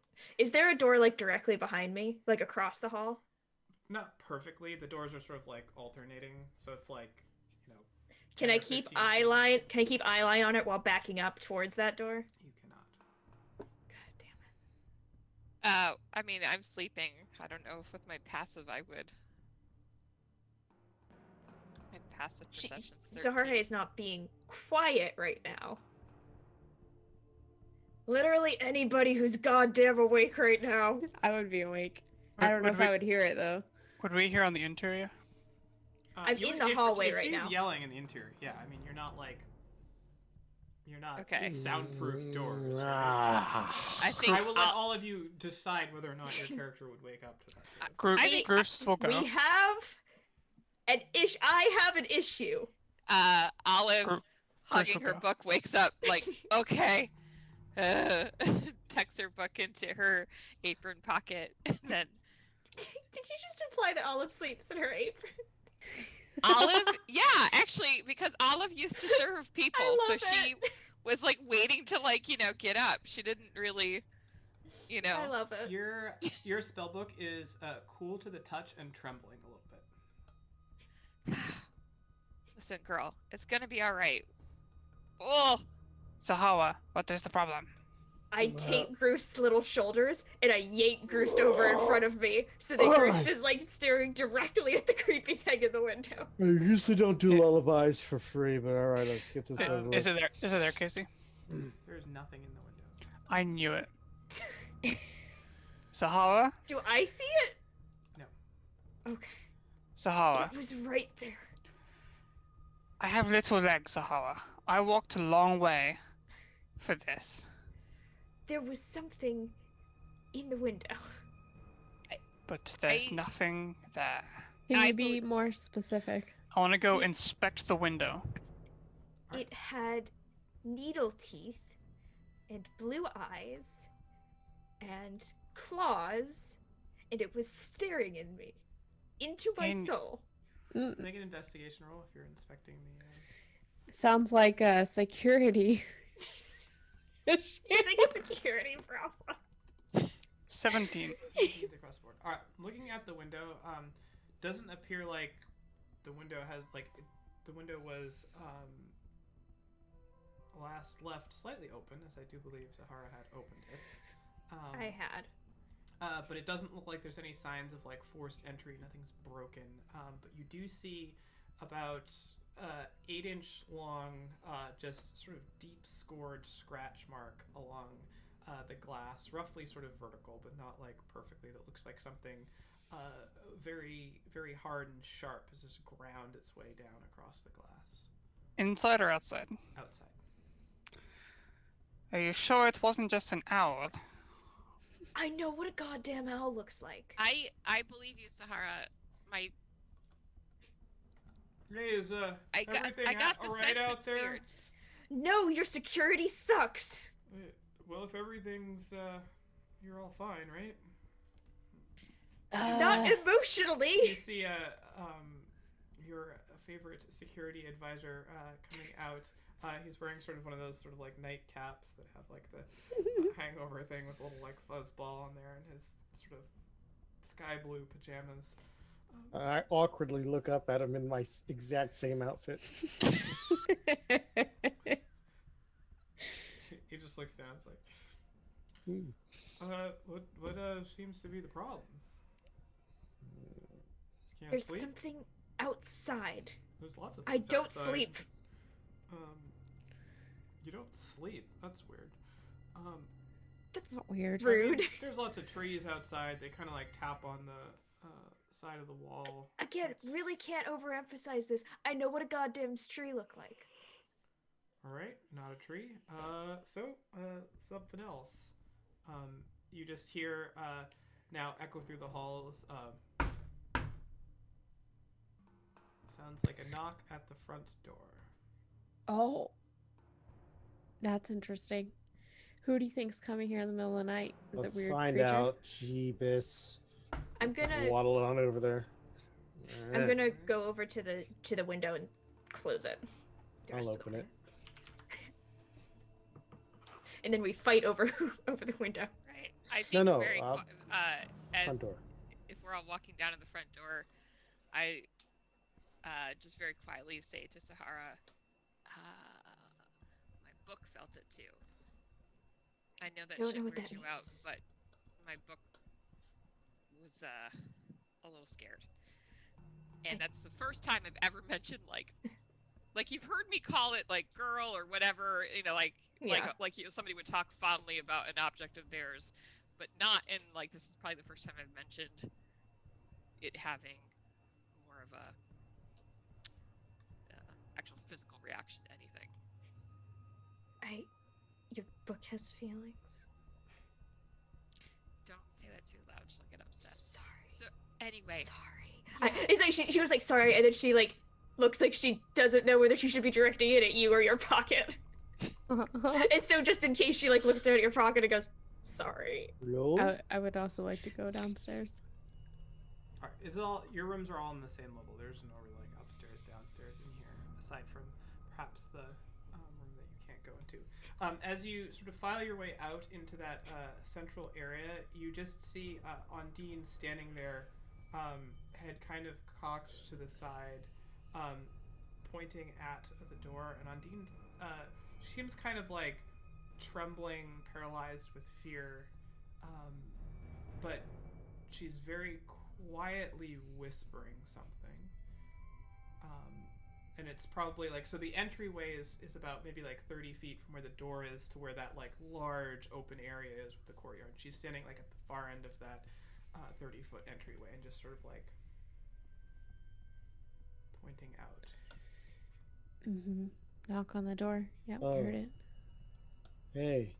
And she's just You're muted. seems to be mumbling something She's over and here. over again. I go up to her directly to see what she's mumbling. All right. So you can hear her, and she's just kind of like very breathy whispering of all of it. And you can, once you get sort of up close, you can make it out. You just hear her saying, repeating over and over again, lock the door, blow out the light. The hungry Ani hunts the night. Hide and tremble, little one. The Ani wants to have some fun. Ooh, that's the boogeyman! Open the door! Oh, Now I'm gonna conjure my weapon. The sun will I don't rise have for any of quite my a shit. while. Till then, beware the smile. Lock the door. Blow out the light. Hungry Man, you Ani don't want haunts the second night. verse. Hang on, guys. I gotta Same listen as to the what she's first. saying. The Ani wants to have some fun.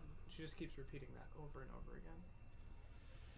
Casey, I'm so sorry. Can you put it in chat? I had some distractions and I couldn't hear it.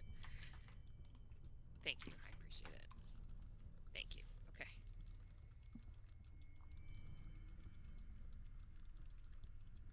I would like and to conjure a weapon. go for it. Sorry. Oh, I thought it was Hungry Honey. I heard that too. That was what I heard the first time. Well then.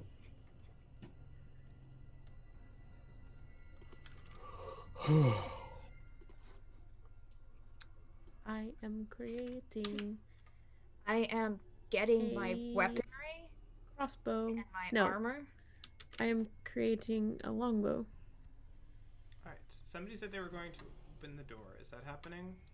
Well, considering the fear pointing and mumble Rama, I would reconsider because this person is somebody who stays here all the time. So I will not. I'm like, hey, what's Odette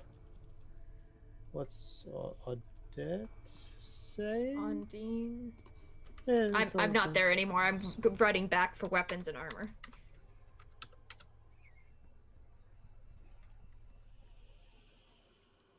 Luckily, I Bruce? sleep with this set of bongos, so I'm ready. Ondine just keeps repeating that same Bruce is gonna listen at the door. same two verses there. Over and over again. It has this sort of like sing-songy, like child's rhyme quality to it. I try to maybe pull her away and shake her out of this. Easy enough. As you kind of like pull her away, just like getting a bit from it, she sort of stops. And kind of just like looks at you. Not altogether like terrified, but make an insight check. Okay.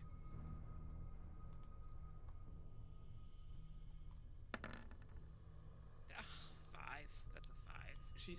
She seems not as scared as you would imagine, but you know, still scared.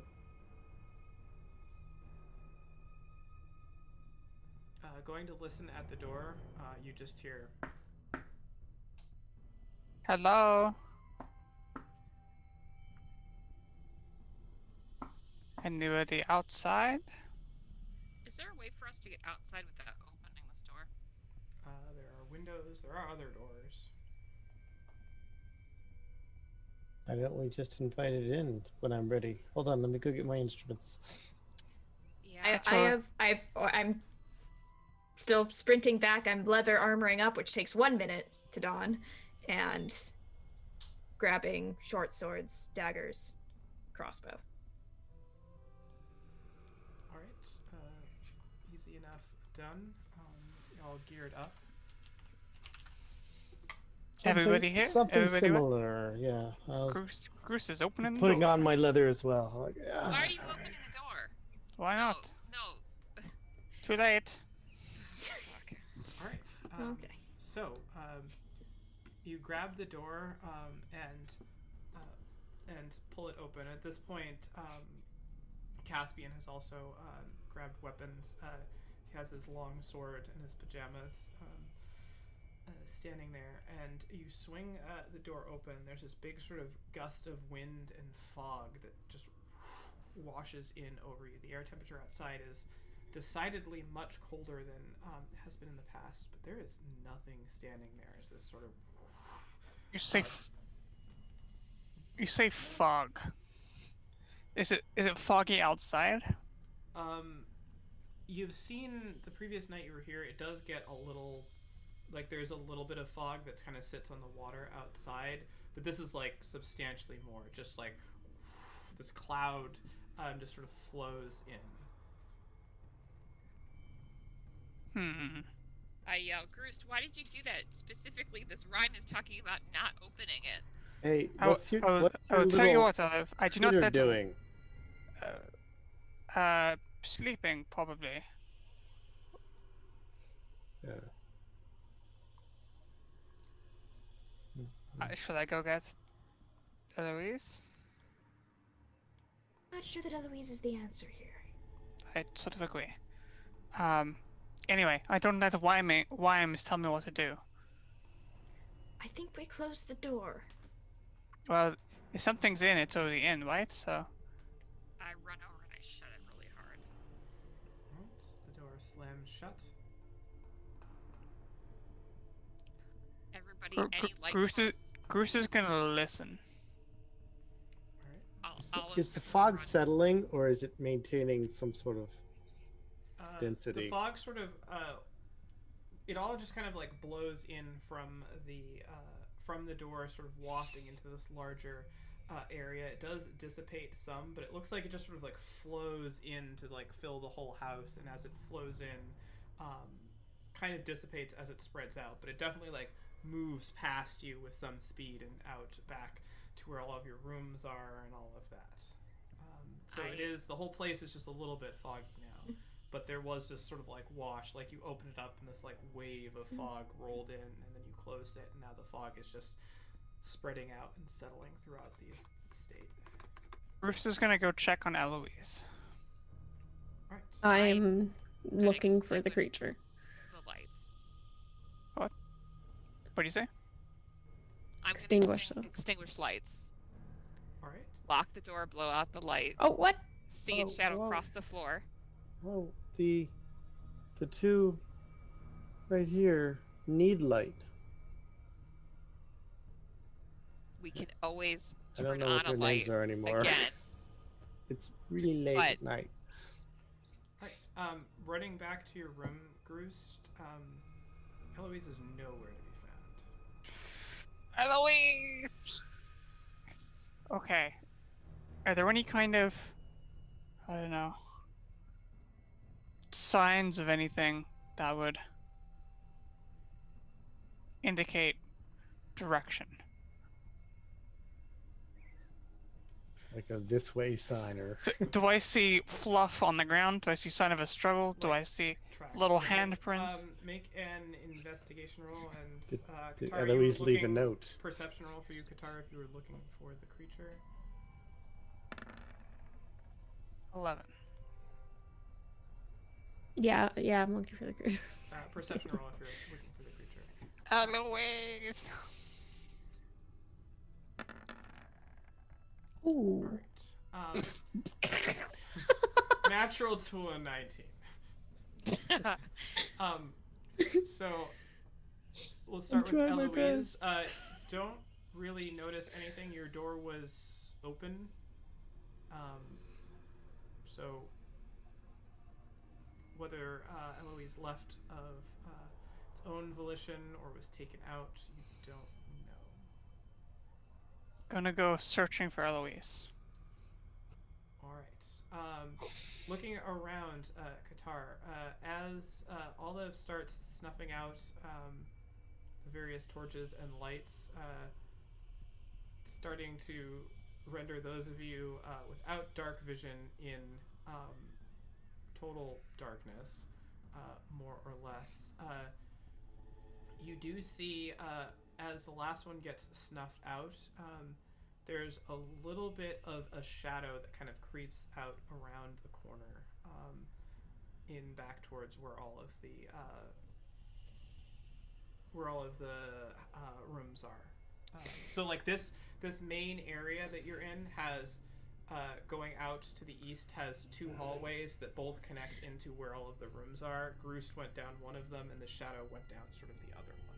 So like if they both went, they would eventually meet up, sort of as it curls around. I would like to follow That's it. also the direction of where Shavia's room is. I would like to follow that. And I would like to follow the shadow up to where it's at and take a shot. All right. You know, like shadow on the floor. What kind of follow the range are we shoot. talking? Because I would also like to maybe viciously mock the shadow to see if it's coherent.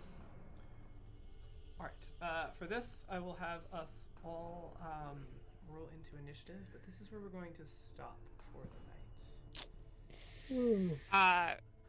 Just one quick thing I want to, with Right. resolve. If you yelled, "I see a shadow," I would have left one light source or something. I don't think we need it. I wouldn't have yelled that. You need it if you're gonna see a shadow. That's fine. Okay. Noticeably, you only saw the. You have dark vision, right? Mhm. Yes. You only saw the shadow when the light was out. Oh, Mm. okay. We need it out. And you very noticeably did not see any part of a creature, Just a shadow. just a shadow. Yeah. It wasn't necessarily like the shadow of something, it was just a moving shadow. And we will pick this up. Do we have a battle map? We'll do all that next week. Okay. You will have a battle map. Okay. I will roll my initiative. I will roll my initiative also. Don't, because I'm not recording them, so. But You I got a said 23. Let's roll initiative. Yes, starting tomorrow. Yeah. Tomorrow's session. Tomorrow. So we can come back tomorrow out of game. Roll initiative.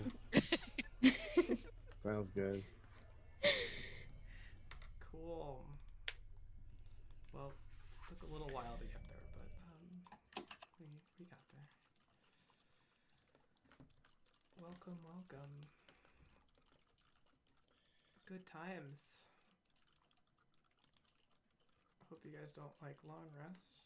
'Cause you're never having them again. Right. I only used one of my abilities today, I used 0 of my abilities today. which you should still have your temporary hit points, the two of you, if you haven't long rested yet. So, Cool. I do. I have 2 temp. therefore, it was not all for naught. Well, thank you all for watching and tuning in. We have 2 other campaigns every week for your viewing pleasure. Dora is running Graced on Wednesdays at 7:30 Eastern Time with several of the people here. And then also Timur is running Lions and Crows on Huh? Thursdays at 7:30. I'm a crow. I'm a lion. That's all you need to know about that. There's some escaping from It's a hell great sum up. and all of those things. Yeah, and it promises to be another week of 4.5 hour long combat of. You don't know. Maybe. We're on hour 16 of combat. It's been good though. It's been grueling but rewarding getting through all of it. And I'm pretty sure there's nothing left alive in hell for us to kill at this point. So, not a challenge. Should be good. Look at that good intention of what you're paving. I love it. Thanks to Kevin McLeod. We heard a bunch of things today because I put some playlists on here. We heard Medusa. We heard Interloper. We heard Creepy Ambience. That one's not particularly well. We also heard Right Behind You. What else? And Folk Rounds, Anomalia, Dance of Questionable Tuning, and Cambodian Odyssey. So check those out. If you liked any of those, follow us on Twitter. Follow us on Twitch. Go to YouTube and check out back episodes. This is episode, 3? Something like that. 13. Find out what happened in the previous episodes here. Grace also just started. So that's only, I think, one more episode in this one. Lions and Crows have been going for a long time, but lucky for you, they are all recorded and they're all there on YouTube if you want to follow something that's a bit more long running. Lots of people talking in chat, so thank you. That's awesome. Good to see people enjoying this. I hope everyone has a good week. And does anyone have anything else? Well, she wrote. Cool. Well, until next time. Hide your baby chicks and your babies.